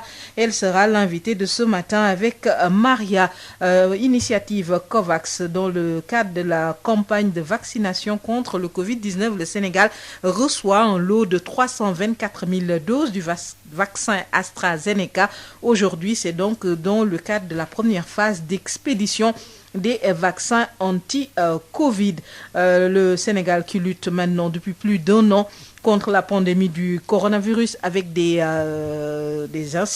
conséquences sur plusieurs secteurs d'activité. Un an après le début de la pandémie du coronavirus, le secteur de l'emploi est lourdement affecté. Pas moins de 50 000 emplois ont été perdus. À cela, il faut ajouter il faut ajouter la baisse et la perte de revenus. La Confédération nationale des travailleurs du Sénégal peint ainsi un tableau sombre de la crise sur le secteur du travail. Abdoulaye Diop. Le secteur de l'emploi reste l'un des secteurs les plus touchés par la crise sanitaire liée à la Covid-19. Rien qu'au Sénégal, des milliers d'emplois ont été perdus, selon le secrétaire général de la Confédération nationale des travailleurs du Sénégal, Force du changement, Cheikh Diop. Ce qui était une crise sanitaire est devenu à la longue une crise d'emploi très aiguë. Et le monde du travail en a énormément souffert. Beaucoup de pertes d'emplois ici au Sénégal. Nous ne sommes pas loin de 40-50 000 emplois de perdus, toutes catégories confondues, je dis tous secteurs confondus. À cela s'ajoutent les baisses de revenus et les emplois menacés, précise le syndicaliste. Nous avons constaté beaucoup de pertes de revenus, des baisses de revenus, des chômages techniques, mais également des emplois qui sont menacés. C'est le cas du tourisme qui, jusqu'à présent, est encore sous la menace de 20 000 emplois menacés. Une situation compliquée qui nécessite beaucoup de sacrifices, selon la CNTS-FC. La situation n'est pas très simple. Ce qu'on attend, c'est que chacun, au niveau où il se trouve, accepte de faire des sacrifices. Nos employeurs doivent faire des sacrifices, l'État doit faire des sacrifices. On ne peut pas comprendre qu'une entreprise qui fonctionne depuis 50 ans et qui accumule des bénéfices, en un an de difficultés, l'entreprise s'arrête et ne paye plus de salaire. Une année après le début de la crise sanitaire, travailleurs et employeurs attendent tous les retombées du plan de relance économique du chef de l'État. Abdoulaye Diop, réduction des accidents mortels au Sénégal. L'ONG Partners West Africa compte jouer sa partition à travers l'encadrement des acteurs du transport hippomobile à Touba et Mbacké. La formation est l'activité principale, nous dit Touti Sey. Les véhicules hippomobiles sont souvent impliqués dans des accidents de la circulation. Ils sont conduits par des personnes qui ignorent le code de la route ou par des enfants incapables de maîtriser les animaux chargés de la traction. Le manque d'organisation dans le secteur à Touba et Mbacké est toujours à l'origine des difficultés notées. L'ONG Partners West Africa compte s'investir pour accompagner l'État du Sénégal dans la lutte contre les accidents de la circulation. Professeur Aïdara Ndiaye, secrétaire exécutif de l'ONG. Vu que l'État est en train de prendre en compte les infrastructures, le changement du parc, mais également d'autres aussi points. Donc nous, en tant qu'ONG, nous pouvons appuyer les secteurs qui sont laissés en rade. Donc c'est l'objectif de cette formation. Parce que nous nous sommes rendus compte que la plupart, en fait, des utilisateurs de ce secteur ne connaissaient même pas les arrêtés et n'ont jamais été formés. À Touba Mbacké, le recensement montre qu'il y a plus de 30 000, en fait, dont 12 000 qui utilisent des ânes, le reste des chevaux. Donc, avec cette pandémie, nous ne pouvons pas nous permettre donc d'organiser des formations avec un grand nombre de personnes. Le suivi est prévu par des activités d'inclusion. On aura une formation par ces formés. Ceux qui sont formés aujourd'hui vont former dans leur base, mais également des sessions de sensibilisation, des débats également, mais également des visites de proximité avec l'accompagnement des forces de défense et de sécurité. Ils sont au total 25 responsables qui sont formés et chargés de la démultiplication, une initiative bien appréciée par les présidents des conducteurs de charrettes de Touba et Mbacké. Touti Sey Mbacké, Sud FM. Beaucoup d'infrastructures d'assainissement réalisées au niveau de la ville de Fatick dans le cadre de la gestion des eaux pluviales et des eaux usées, des stations de pompage, stations d'épuration, une station de traitement de boues de vidange et des bassins de rétention. Le directeur général de l'Office national de l'assainissement du Sénégal s'est arrêté dans le cadre de sa tournée à Fatick. Les précisions avec Ngorsar. Le DG de l'ONAS s'est enquis ce mardi de l'état d'avancement des infrastructures réalisées dans le cadre de l'assainissement de la ville de Fatick. Des stations de pompage et des bassins de rétention sont réalisés au niveau du projet de gestion des eaux pluviales. Le réseau des eaux usées qui cible quelques quartiers comme Daral, Darussalam et Escale s'étend sur 21 km avec 2 stations de pompage, une station d'épuration et une station de traitement de boue de vidange qui n'est pas encore fonctionnelle. Docteur Babacar Mbaye rassure. Au niveau du projet de gestion des eaux pluviales, les stations de pompage sont finalisées et 4 à 5 bassins qui sont en quelque sorte réalisés. Au niveau tout simplement du projet eaux usées, on a un réseau très important qui est réalisé. Il faut considérer qu'il y a une station d'épilation qui est réalisée et finie. Donc l'entreprise, en collaboration avec l'ONAS, ils vont d'ici en fin de semaine abonner de l'eau à travers Seno. Donc cela veut dire qu'à partir de la semaine prochaine, on sera sûr que évidemment cette station va fonctionner. Ces bouts de vidange seront traités, les eaux qui sont issues vont mettre à la disposition des maraîchers. Il préconise une collaboration entre la mairie, l'ONAS et l'ANA pour un projet prometteur au niveau du grand bassin de Polga pour une bonne gestion de ces eaux. L'entreprise est chargée d'augmenter la capacité du bassin au niveau du quartier émetteur. Au niveau du bassin de Polgue, un grand bassin qui collecte les eaux qui pourraient être réutilisées. Donc là, je crois que la collaboration entre la mairie, l'ONAS et l'ANA pourrait donner donc un projet vraiment prometteur pour la gestion de ces eaux-là. Au niveau donc de l'émetteur, donc nous avons un bassin là-bas qui est vraiment un bassin problématique parce qu'au niveau de ces quartiers à l'environ, ils ont en fait des problématiques tout simplement donc la gestion des eaux pluviales. Il faut augmenter la capacité de ce bassin-là, voire même connecter avec une canalisation. 120 latrines familiales et 5 édicules sont prévus dans les quartiers qui ne sont pas connectés, plus des camions de vidange. Le coût total de ce projet d'assainissement de la ville de Fatick est de 11 milliards de francs CFA. Ngor Sarr, Fatick, Sud FM. Direction Saint-Louis où les campagnes de saison sèche chaude 2020 et d'hivernage 2020-2021 ont été particulièrement difficiles pour les producteurs de la vallée du fleuve. Sur les 109 235 hectares emblavés, ils ont perdu plus de 10 000 hectares cultivés en riz à cause des attaques de ravageurs et des inondations causées par la crue du fleuve. C'est ce qu'a fait savoir le directeur général de la SAED, Aboubakry Sow, qui malgré tout dresse un bilan insatisfaisant à Yves Tendeng. Ce sont plus de 100 000 hectares d'emblavure, dont 81 064 hectares en riz qui ont été réalisés en 2020 par les producteurs au niveau de la vallée du fleuve, renseigne Aboubakry Sow, directeur général de la SAED. Le bilan provisoire de l'année agricole 2020-2021 fait état d'une superficie de 109 235 hectares, donc emblavés, soit un taux de réalisation de 91% par rapport donc aux objectifs qu'on s'était fixés, qui tournait autour de 120 000 hectares. Et pour ce qui est du riz, la superficie totale cultivée en 2020, saison sèche chaude et hivernage confondus, est estimée à 81 064 hectares. Cette superficie, comparée à celle de l'année passée, on voit que nous avons fait quand même un bond de plus de 6 000 hectares.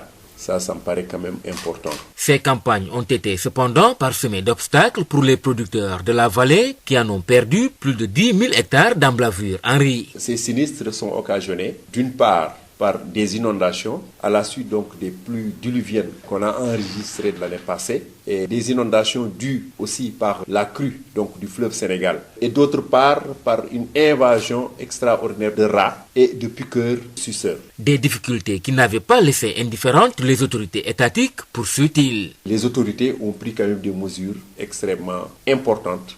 Le président de la République, son Excellence Macky Sall, avait instruit donc le ministre de l'Agriculture, le professeur Moussa Baldé et le ministre des Finances et du Budget, Abdoulaye Daouda Diallo, pour mettre à la disposition des agriculteurs une enveloppe presque de 2 milliards. Aujourd'hui, les yeux sont rivés vers les différentes campagnes de cette année 2021. L'objectif qu'on s'est fixé, c'est au moins de cultiver ce qu'on avait fait l'année passée. Au moins, il nous faut arriver donc à 50 000 hectares pour la saison sèche chaude. Mais globalement, pour l'année agricole 2021, nous voulons aller donc à 126 000 hectares. Saint-Louis, Yves Tendeng, Sud FM. Yves Tendeng, la SAED et la coopération japonaise ont récemment signé une convention de financement de plus de 40 milliards de francs CFA. C'est pour le projet de production de riz irrigué dans la vallée. Écoutons les précisions du directeur général de la SAED, Aboubakry Sow, avec Yves Tendeng. Récemment, on a signé donc une convention qui fait presque 47 milliards de francs CFA, dont les 37 seront apportés donc par un prêt de la coopération japonaise et les 8 milliards seront financés donc par l'État du Sénégal à travers donc son BCI. Et ce projet va intervenir dans le département de Dagana et dans celui de Podor. Et à travers donc la réhabilitation et l'extension du périmètre irrigué sur environ 9 000 hectares. Donc aujourd'hui, tous les périmètres de Rosso Sénégal seront réhabilités. Les 2500 hectares du casier de Dagana A et B feront aussi objet de réhabilitation. Et tous les périmètres aujourd'hui, casier de Nyanga, les périmètres donc de Ndiawar font partie plus tous les périmètres irrigués villageois donc, qui ont été réalisés entre Madina et Diabas. Il y aura aussi un important volet qui concerne donc la mécanisation agricole, l'amélioration des systèmes de maintenance et de gestion des aménagements et des équipements, la réalisation de pistes donc de production et de magasins de stockage, mais il y a aussi surtout le renforcement de capacité donc, des agriculteurs pour pouvoir gérer toutes ces infrastructures donc, qui seront mises à leur disposition. En dehors donc, de ce projet JICA, on a d'autres projets aussi en cours de formalisation. Avec l'Agence française de développement, il y a le projet Delta, ce qu'on appelle donc développement économique et transition donc agroécologique. Et sinon, un autre volet important et qui va être un projet innovant, c'est celui qui concerne la solarisation de toutes les stations de pompage au niveau de la vallée du fleuve Sénégal. C'est-à-dire qu'aujourd'hui, on va utiliser l'énergie solaire pour faire fonctionner nos stations de pompage.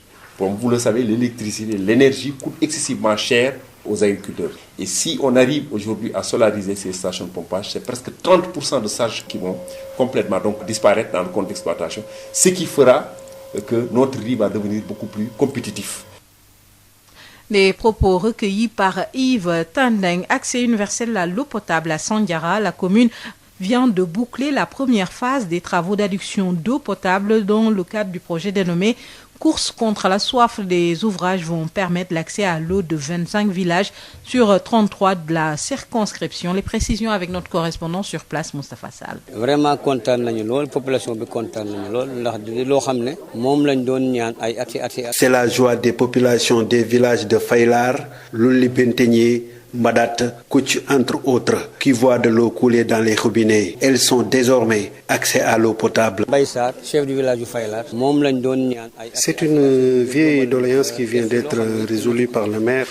Les femmes faisaient des kilomètres pour puiser de l'eau. Maintenant, c'est l'eau potable qui coule dans nos robinets. Et nous sommes vraiment...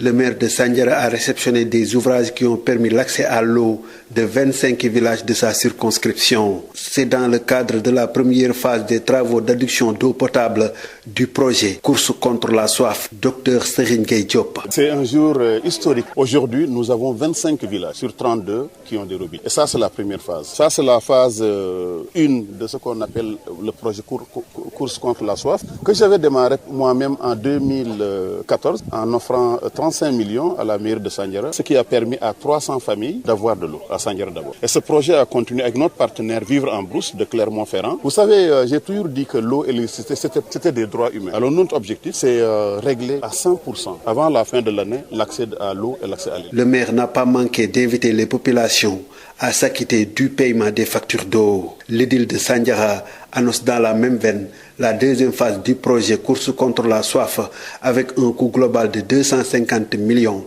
Elle va concerner les villages situés dans la zone sud de la commune de Sandiara. Moustapha Salembourg, Sud FM.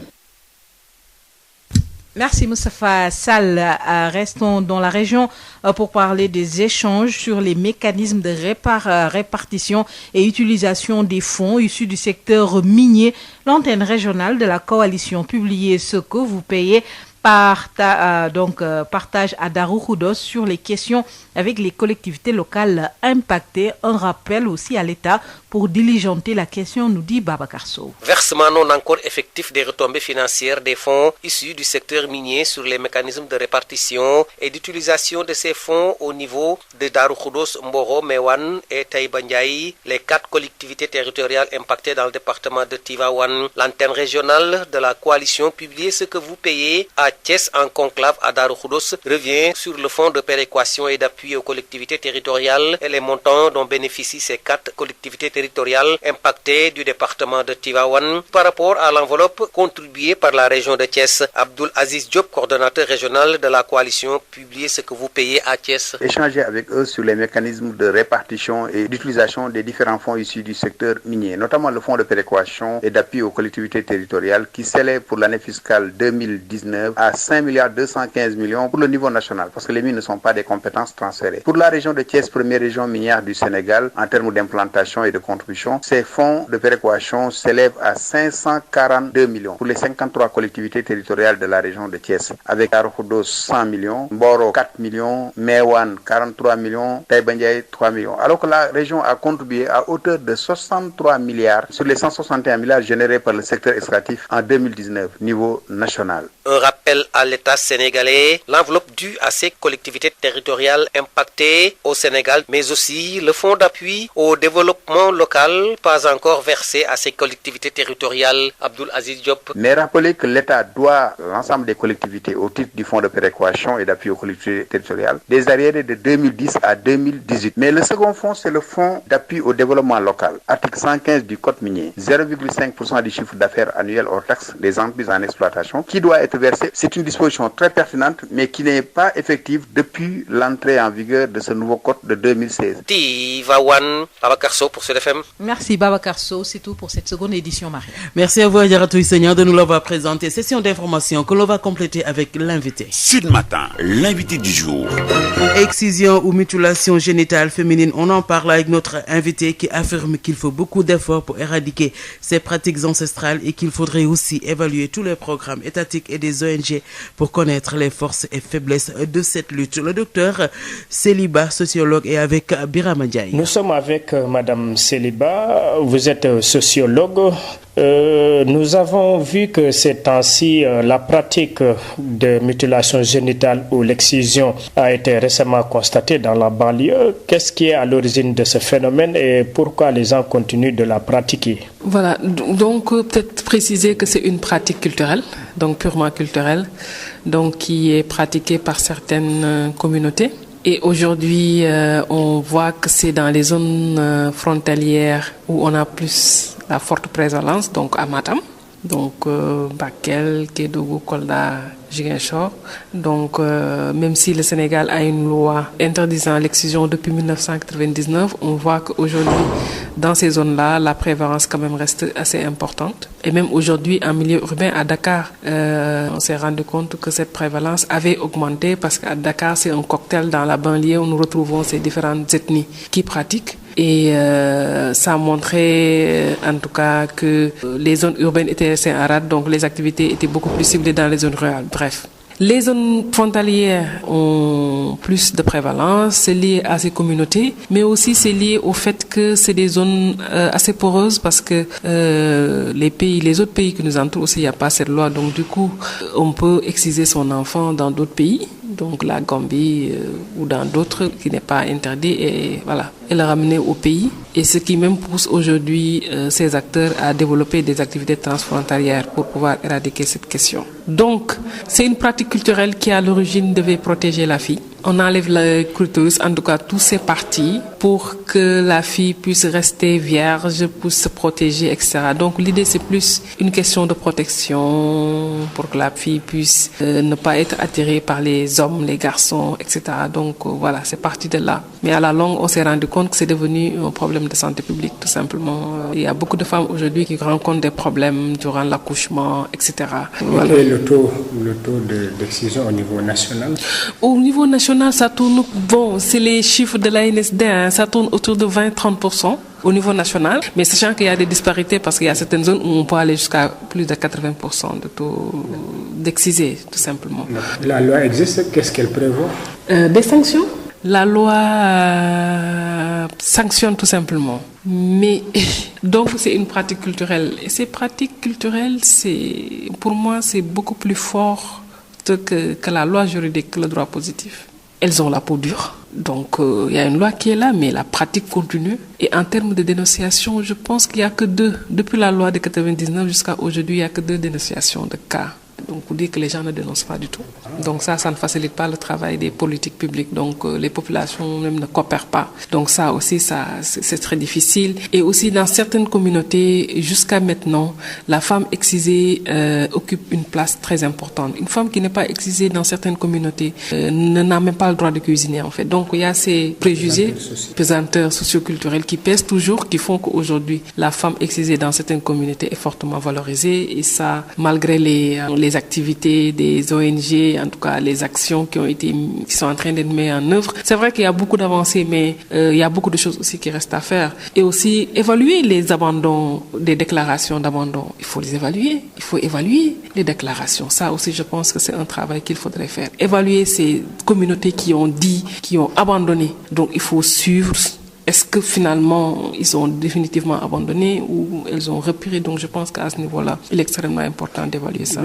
À ce niveau, il y a certains qui disent qu'ils vont reprendre l'activité du moment où l'application de la loi n'a fait pas effet, et puis que comme c'est une coutume, une tradition ancestrale, on a bien discuté, parlé, mais la loi elle est méconnue, donc il y a un risque de retourner à la pratique. Ça se montre qu'il y a un problème même d'encadrement, il y a un problème aussi de vulgarisation de ces lois. Toute loi doit être vulgarisée et à ce niveau-là, il y a beaucoup de faiblesses au niveau étatique. Les lois sont votées, mais il n'y a pas de mesures d'accompagnement pour traduire et vulgariser les lois. Les lois sont faites pour être connues. Si on ne connaît pas les lois, donc les lois ne seront pas appliquées. Donc à ce niveau-là, je pense que l'État est interpellé. Donc vulgariser, aussi contrôler. Ça, c'est le rôle de l'État. Il faut contrôler. Il faut aussi mettre en place des passerelles pour coopérer avec les communautés. Il faut que les communautés puissent prendre conscience que c'est un problème de santé publique. Je pense que c'est à ce niveau-là qu'il faudrait travailler. Aujourd'hui, on a beaucoup de plans d'action. Mais les résultats restent mitigés. Et c'est important même d'évaluer ces plans d'action qui sont mis en œuvre. Qu'est-ce qui pose problème? Quelles sont les faiblesses? Quelle approche il faudrait beaucoup plus utiliser? Je pense que c'est des réflexions aujourd'hui qu'il faudrait mener pour pouvoir, en tout cas, optimiser davantage les résultats sur le terrain. D'accord. Madame Seliba, je vous remercie. Je rappelle que vous êtes sociologue. Merci beaucoup. Sédhiou 96.7. Sud FM Tamba 98.5. Sud FM à Kédougou 97.9. Sud FM à Mbour 106.4. Sud FM Bakel 97.5. Sud FM à Ziguinchor 95.6. Canal Plus mu ngi leen di ñaanal bëccëgu jàmm. Sud FM. Il est 8h.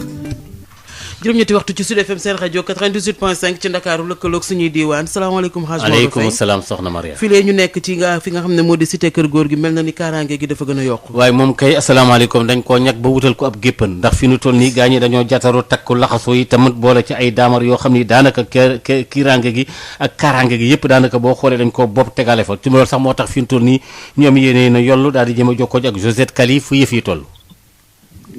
allo El Hadj Maodo. waaw fu kaaraange gi toll moom day mbir mi daanaka tar na lool de foofu bari na fa. waaw tar na kay fa la ñu nekk nii mais jàpp ne li fi amoon ci takk der ci fan yi bi ñu nemee ko éclatement wu mbir mi ba tey daanaka takk der yi dañoo gën a yokku tey fu ne nga leen di gis te li ci gën a yéeme moo di dañoo sol daanaka seeni yére yooyee nga xamante ni bu dara waree am rek ñoom dañ koy sol nañ ko ba noppi. ci seeni wet nag ñu gis ne lacrymogène yi keesu lacrymogène yi ñu nga fa waaye barrière yi nga xamante ni tamit moom la ñu tegoon pour tere nit ñi yegg ci kër ki nga xamante ni moo di leader bu Pastef di Ousmane Sonko barrière yi dañ ko sorel gënuñoo jege kër gi dañ ko yóbbu ba mu dem ba ci booru li nga xamante ni moo di taliba indi fi nag embouteillage bu jéggi dayoo goo xamante ni gis nañ sax ay waajur yoo xamante ni dañoo wàcc seen ay oto ngir mën a dox yóbbu seeni doom ci école yi ndax ñi nga xamante ni ñoo di dawalkat yi ñu bëri si ñoom dañoo umpale woon ni yooyee yoon dañ koo tëj pour mën a dugg nag biir cité kër góor gi ba dem ba ci li nga xamante ni moo di rond point bi jafe na laata ngaa dugg nag dinañ la poser ay questions yu dul jeex ngir nga mën a wëyal sa yoon dem sax ba ñenn ñi ñu leen di xolloo ñu leen di laajte seen carte d'identité ngir mën a def lu ni mel. fii loolee lañ ko mën a jàppagum fi nga xamante ni nag moo di ci lu sorewul dara kër Ousmane Sonko. jërëjëf Josette Khalifa ndax fi nu toll nii mbir mi Ousmane Sonko daa dëkk fii ci sunu wet ci wetu rajo bi moo tax ñaare kaaraange gi léeg-léeg da ngay yër fii sax gis alkaati yi ñuy daagu ci wet gi te itam ñu ne tey lay wuy ji léegi ci kanam bu juróom-ñeenti waxtu jotee gannaaw ba nga xamee ne ay avocat am ak itam ñi sëriñ yi yëngu ci wàllu diine ak itam waa société civile bi am na ci ñooy waxtaan nañoo moom ba nee na fi nu toll nii sax faf dana dem waaye nag lu jiit loolu yëkkati na ay kaddu démb am lu mu sonni ci ay kaddu moom Ousmane Sonko ñu déglu ko. lii lépp nag moo tax ba ñu waxtaanee déglu ñëpp ñu wax sénégalais yi ni bu soobee yàlla ëllëg ca waxtu bi ñu ko waxee dinañu génnee fii suñu kër dox ndànk dem déglu lan la juge 8e cabinet war a wax ak ñun. waaye loolu tekkiwul ni dañoo deltu gannaaw xeex bi commencé gul sax te tekkiwul it ni mobilisation bi exceptionnelle bi nga xam ne am na Sénégal te ñu gëjoon ko gis dina wàññeeku tey la mobilisation war a gën a bëri ñun nag dinañu constater par voie d'huissier su jaree ñu porter plainte police nationale dañ ko def xam naa ni police nationale wax naa ko keroog ay patriotes ñoo ci nekk ñoo ci ëpp waaye les gradés de la police laay wax bu leen nangu ñu jouer loolu leen doon boobu compétition politique c'est entre les acteurs politiques suñuy jumtuwaay réew bu ñu ko jël di ko boole ci compétition politique la tax nag ñuy insister ñoom xam nañu ñun xam nañu bàyyi di utiliser moyen état bi di espionner ay citoyens tey amul benn citoyen sénégalais boo xam ne yaa ngi ci sécurité ñépp Macky mu ngi leen di espionner ñépp nag waxuma la sax ku ne ànduma ak moom waaye ñi mu àndal sax mu ngi leen di espionner ba tey soo jëlee sénégalais téeméer boo jël juróom-ñeent fukk yi nee nañ la lii complot la te bis bu nekk nag yàlla tojal leen lu bees loo xam ne foogewuñ ko woon ba tey ku déglu live Pape Alé Niang bi keroog bi may wax junj naa ne laaj leen Macky Sall ndax xam na Adji Sarr seede bi tey ñëw na ndax xam na ko moom Macky Sall ndax recevoir na en tout cas génn na ci gémmiñu Adji Sarr ni moom Macky Sall recevoir na ko te benn autorité APR moo ko fa yóbbu moom mi ne moom amul taaw comploté mu wax sénégalais yëpp ni ki ngeen dénk réew mi mu ne mooy président de la république ci day wàcc ba ci caniveau yi di comploter contre ses adversaires politiques ci ni mu gën a ñaawe loolu fës na tey ci premier cabinet bu Samba Sall ubbi nañ fa dossier bu ñu tuddee noonu ne dañoo woote FIP waaye bu ñu jàppee ñaar fukk ak ñett yooyu ba noppi dañu ne am na keneen koo xam ne dugalaguñ ko ñu tuddee ko X dellu si na may wax sénégalais yëpp nag X boobu lañ ci jublu ñoom mooy Ousmane Sonko xam nañu seen dossier bi du sotti lañ ci jublu mooy wëlbatikuwaat gannaaw luy xew ci fan yii ci juge 8e cabinet bu dee la ñu bëgg a def sotti na te ñu am ci la ñu bëgg ñu gaawantu yokk ci bi ne X bu ñu doon wër moom la ndax moo wax xale yi ne leen génn leen kon ñëpp nañu xam ni seen pexe yemul ci benn pexe yi dañ koo lal beneen ñetteel bi ñu doon waajal mooy suñu nee Ousmane Sonko nee na du dem ñu indi fi GIGN wala BIP fexe ba jaxase affaire yi bu ñu génnee nag ne dafa doon résister moo tax dañ ko yokkal délit rébellion jugé ko flagrant délit dem tëj ko. Ousmane Sonko avocat Ousmane Sonko yi gën nañu feddali kàddu yooyu ne daal moom sax wax nañu ko mu dem tey incha allah dana wuy ji juge bi waxtaan ak moom gannaaw ba nga xamee ne avocat yi ñu ngi fa woon doon ko xelal ci yu bare bari dem ba siré bàcc lii ñu déglu. bataaxal bi nga xam ni kuréel gi ëmb avocat Ousmane Sonko yi fas nañ ko yeggee askan bi yëpp comme ni ngeen ko xamee l'honorable député Ousmane Sonko jot na ci juge d'instruction 8e cabinet bu tribunal de grande instance hors classe de Dakar convocation boo xam ni le 3 mars su amee à 9h war na fa dem ci biir convocation boobu nag lañ ci bind rek mooy ngir mbir mu ko soxal kuréel gi ëmb avocat yi nag ñoom xam nañ ni que tuuma yu ñàkk fayda nañ ko tuuma yu amul benn solo gis nañu xam nañu itam ni mbir mi ba mu tàmbalee ba léegi yeggul fenn mais gis nañ ci ay jalgati yoon yu bëri mooy li ngeen génn fan yi maanaam tekki maanaam kiraayam ak yeneen loolu nag comme ci wàllu yoon la fas yéene nañ ci addu topp ko ci wàllu yoon waaye aussi ci li ñu soxal ragal nañ ni su fekkente demul uy ji ñu lal foofu pexe wala prétexte boo xam ni dañuy def ay provocation yoo xam ni xëy na dañuy ut leneen loo xam ni nañ ko mën a teg ci kawam parce que li ñu teg ci kawam nii moom daanaka du dara ba loolu tax na ba ñu diisoo waxtaan suñu biir digal nañ ko mu dem uyu ci woote boobu léegi nag déglu nañu wax nag ñun ci lu néew dina ci àddu loolu rek nañ bëggoon yeggee askan bi wasalaam. ci loolu juróom-ñetti waxtu moo dem ba feggoog luy tolloog juróom-ñaari minute atum lëmm gannaaw ba nga xamee ne mbas mi jaar na fi béréb yu bari nag dafa leen a féqatal wàllu emploi lim ci yàq bari na lool ci coronavirus bi luy tolloog juróom fukki junni emploi Abdoulaye Diop.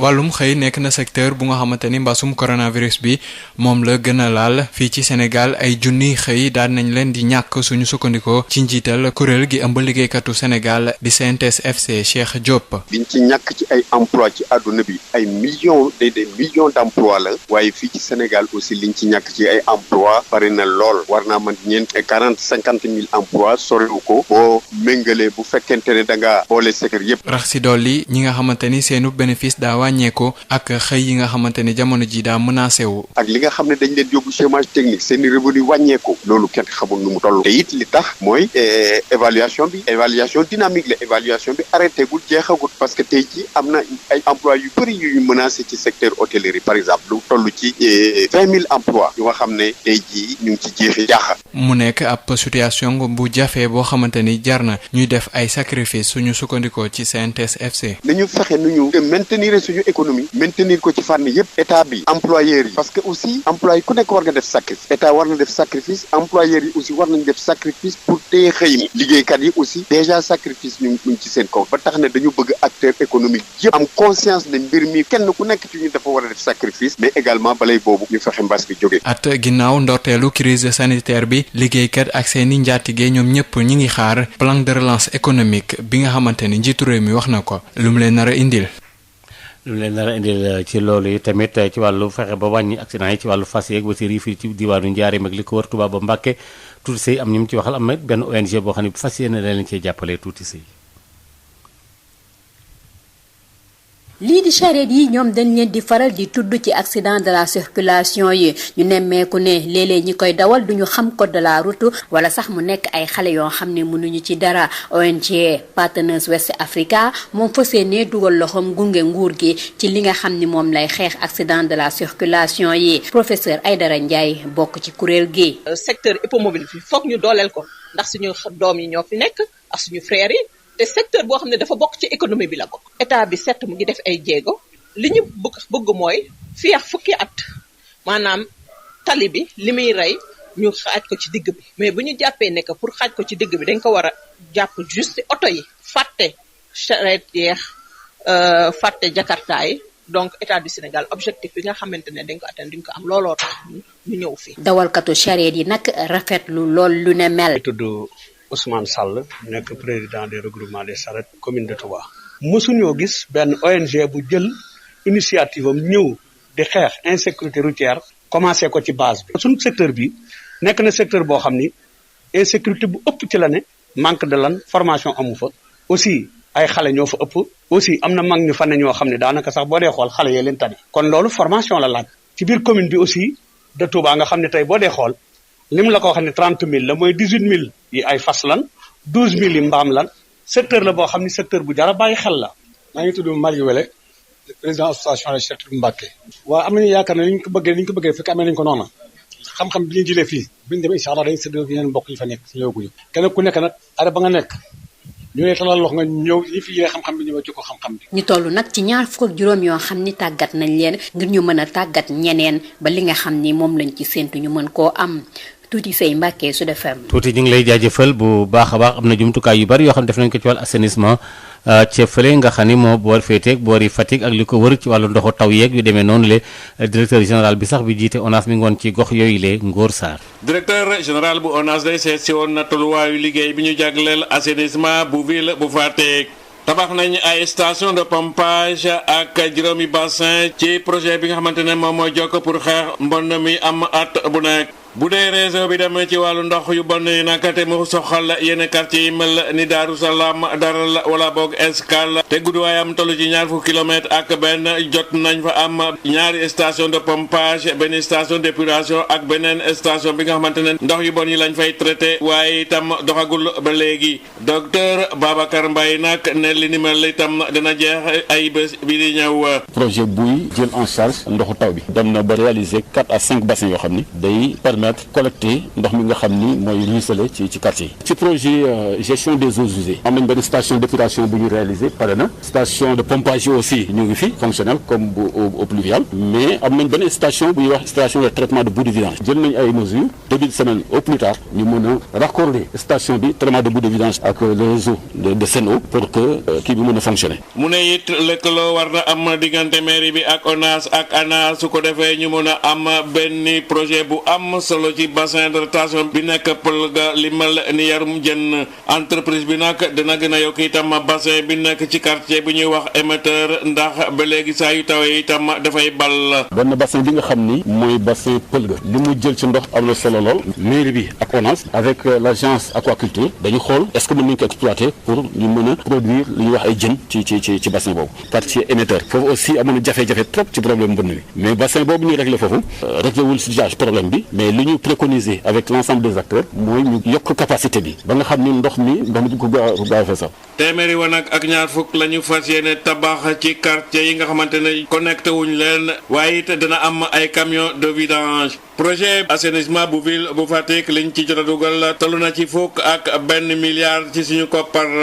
Ngor Sarr Fatick Sud FM. Ngor ñu ngi lay jaajëfal bu baax a baax ca Ndar ci wàllu campagne bi jëm ci wàllu mbéyum noor ak mbéyum ceeb mi fi nu toll nii diggante ren ji diggante daaw ak ren boo seetloo ci vallée bi luy tolloog téeméeri junni ak juróom-ñeent yu toftalu ci ay hectares yoo xam ne defaroon nañ ko waaye nag ñàkk nañ ci daanaka lu tolloog fukki junni hectares ci mbéyum ceeb mi li ko waral mooy ab yi dal ci seen kaw maanaam picc yeeg yenn yàq yeeg yu demee noonu le ba tax am na ay matuwaay yu ñu ci war a jël am na yooyu jot nañ ko ci jël Yves Tendeng. lu ëpp téeméeri junni hectare la ñii di béykat yu diwaanu vallée bi jot a béy ci at bii ñu weesu di 2020 te juróom-ñetti fukki junni ak benn mu doon ci wàllum ceeb bu ñu sukkandikoo ci kàddu kii di Aboubacry Sow mi nga xamee ni moo jiite kuréelu SAED. daaw donc ci 2020 bi li nga xamee ne béy nañ ko ci vallée fleuve Sénégal zone d'intervention bu SAED tolloon na ak téeméer ak juróom-ñetti junni hectare jot nañ koo bay ci biir vallée bi ci ñetti campagne yi def mooy campagne nawet bi campagne noor bi ak campagne période sedd bi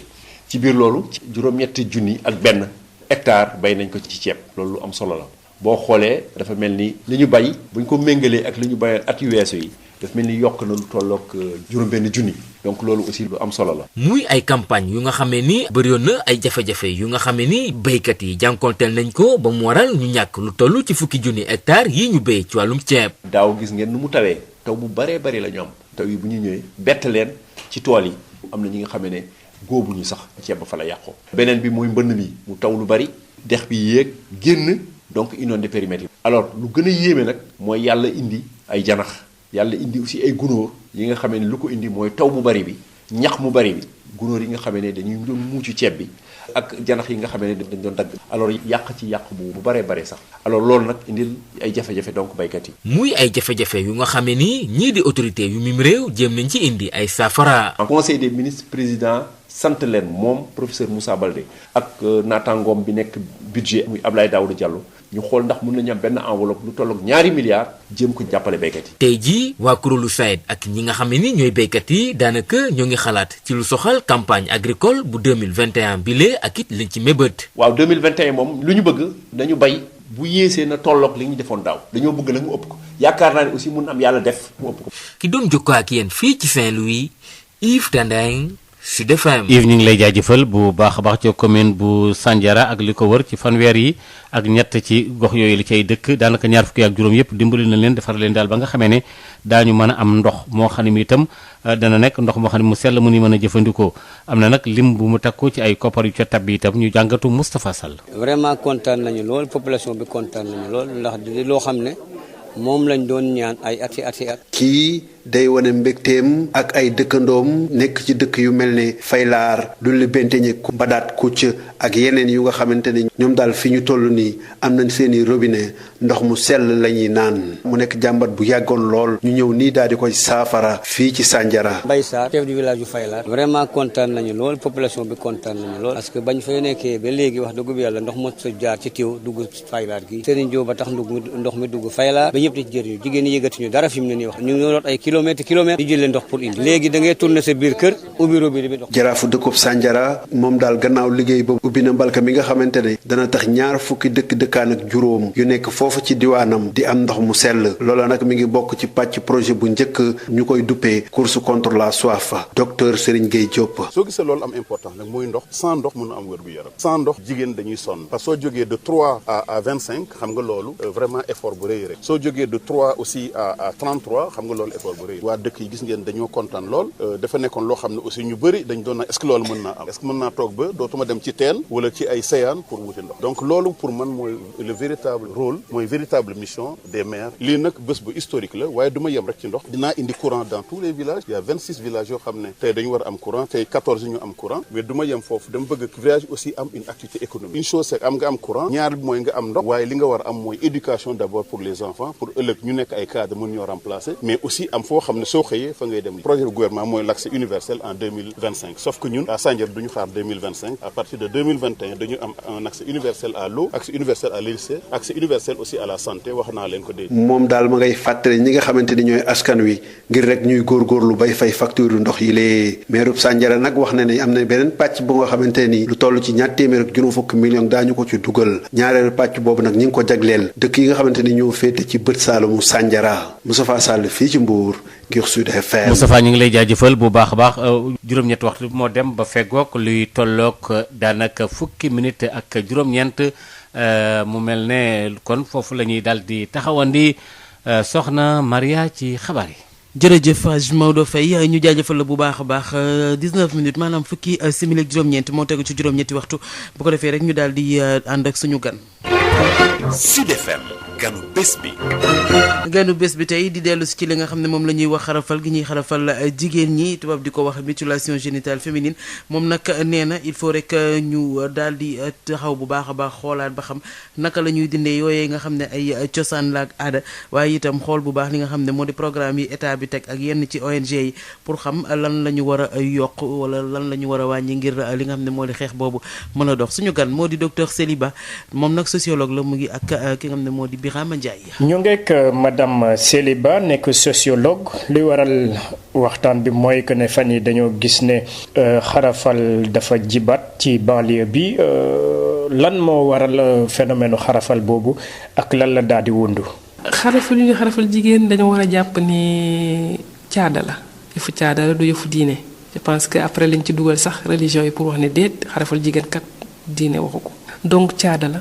caada boobu nag lu ñu ci jublu woon mooy ñu gën a mën a sàmm xale yi jigéen ñi pour ñu mën a jaxasoo nekk ak ñu mën a daf tout ba téye seen ndaw loolu moo ci jublu mais bañ demee ba si biir dañoo gis ne problème mu santé publique la jigéen bu ci am doom dina am problème parce que clitoris boobu ñuy dindi day tax xale bi buy génn mën naa ne bon médecins yi ñoo gën a gën ko expliquer en tout cas day dimbali xale bi pour mu génn te aussi ñu ci bëri surtout ñu am excision type 3 bi nga xam ne lépp la ñuy dindi ñooñu boo waxtaan ak ñoom bànneexu sëy sax duñ ko am bon ñu am type 2 bi mooy ñuy dindi clitoris bi kese bàyyi leneen it dinañ am tuuti bànneex mais boo xuusee ba laaj type 3 bi nga xam ne lépp la ñuy lelli ñooñu duñu am bànneexu sëy ñooñu guddi sax dañuy daw seen jëkkër donc day am ay problème te ñooñu si am nañ ñenn ñi sax dañu naan donc amuñu bànneex ci kii peut-être xamu jëm tuuti ci leneen keneen te loolu mën na dugg ci njaaloo parce que ñoom dañuy wër bànneex parce que donc dañuy waxtaan ak seen moroomu jigéen ñu wax affaire bànneexu sëy ñoom gisuñu ko seen sëy dañ ne xaar ñu jéem a topp bu wut ko feneen te loolu dina indi beneen loraange duñ koy faral di wax du bëri. loi 99 bu réewum Sénégal nag.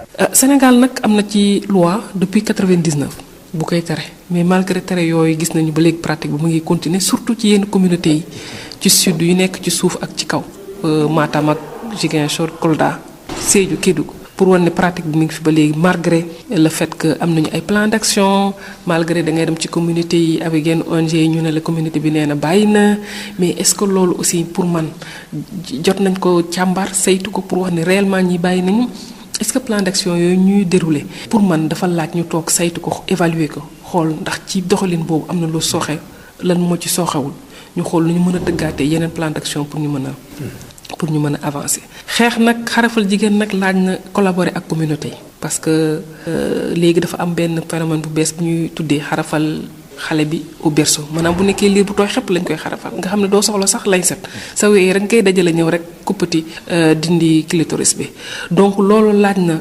collaboration communauté yi il faut que acteurs yi puissent davantage collaborer communauté yi bu ñu buggee dénoncer parce que kat loi bi depuis 99 la mais depuis lors ñaari dénonciation kese moo am donc loolu jar na jéem davantage gën a collaborer mais aussi gën a am confiance communauté yi xam ne lii du mën a dem lii lu bon la ñu àndandoo xeex ko tant que xamuñu lii dafa bon je pense que pour dindi ko fi dina jafe.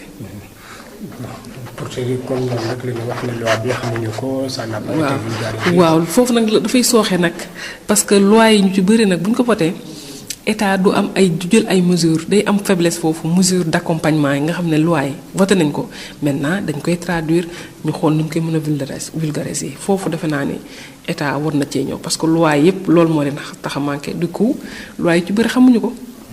ci bëri xam nga ko loolu tamit état bi tamit war na ci jël ay jëmtukaay yoo xam ne pour ñu gën ko mën a tasaare pour nit ñi mën a xam.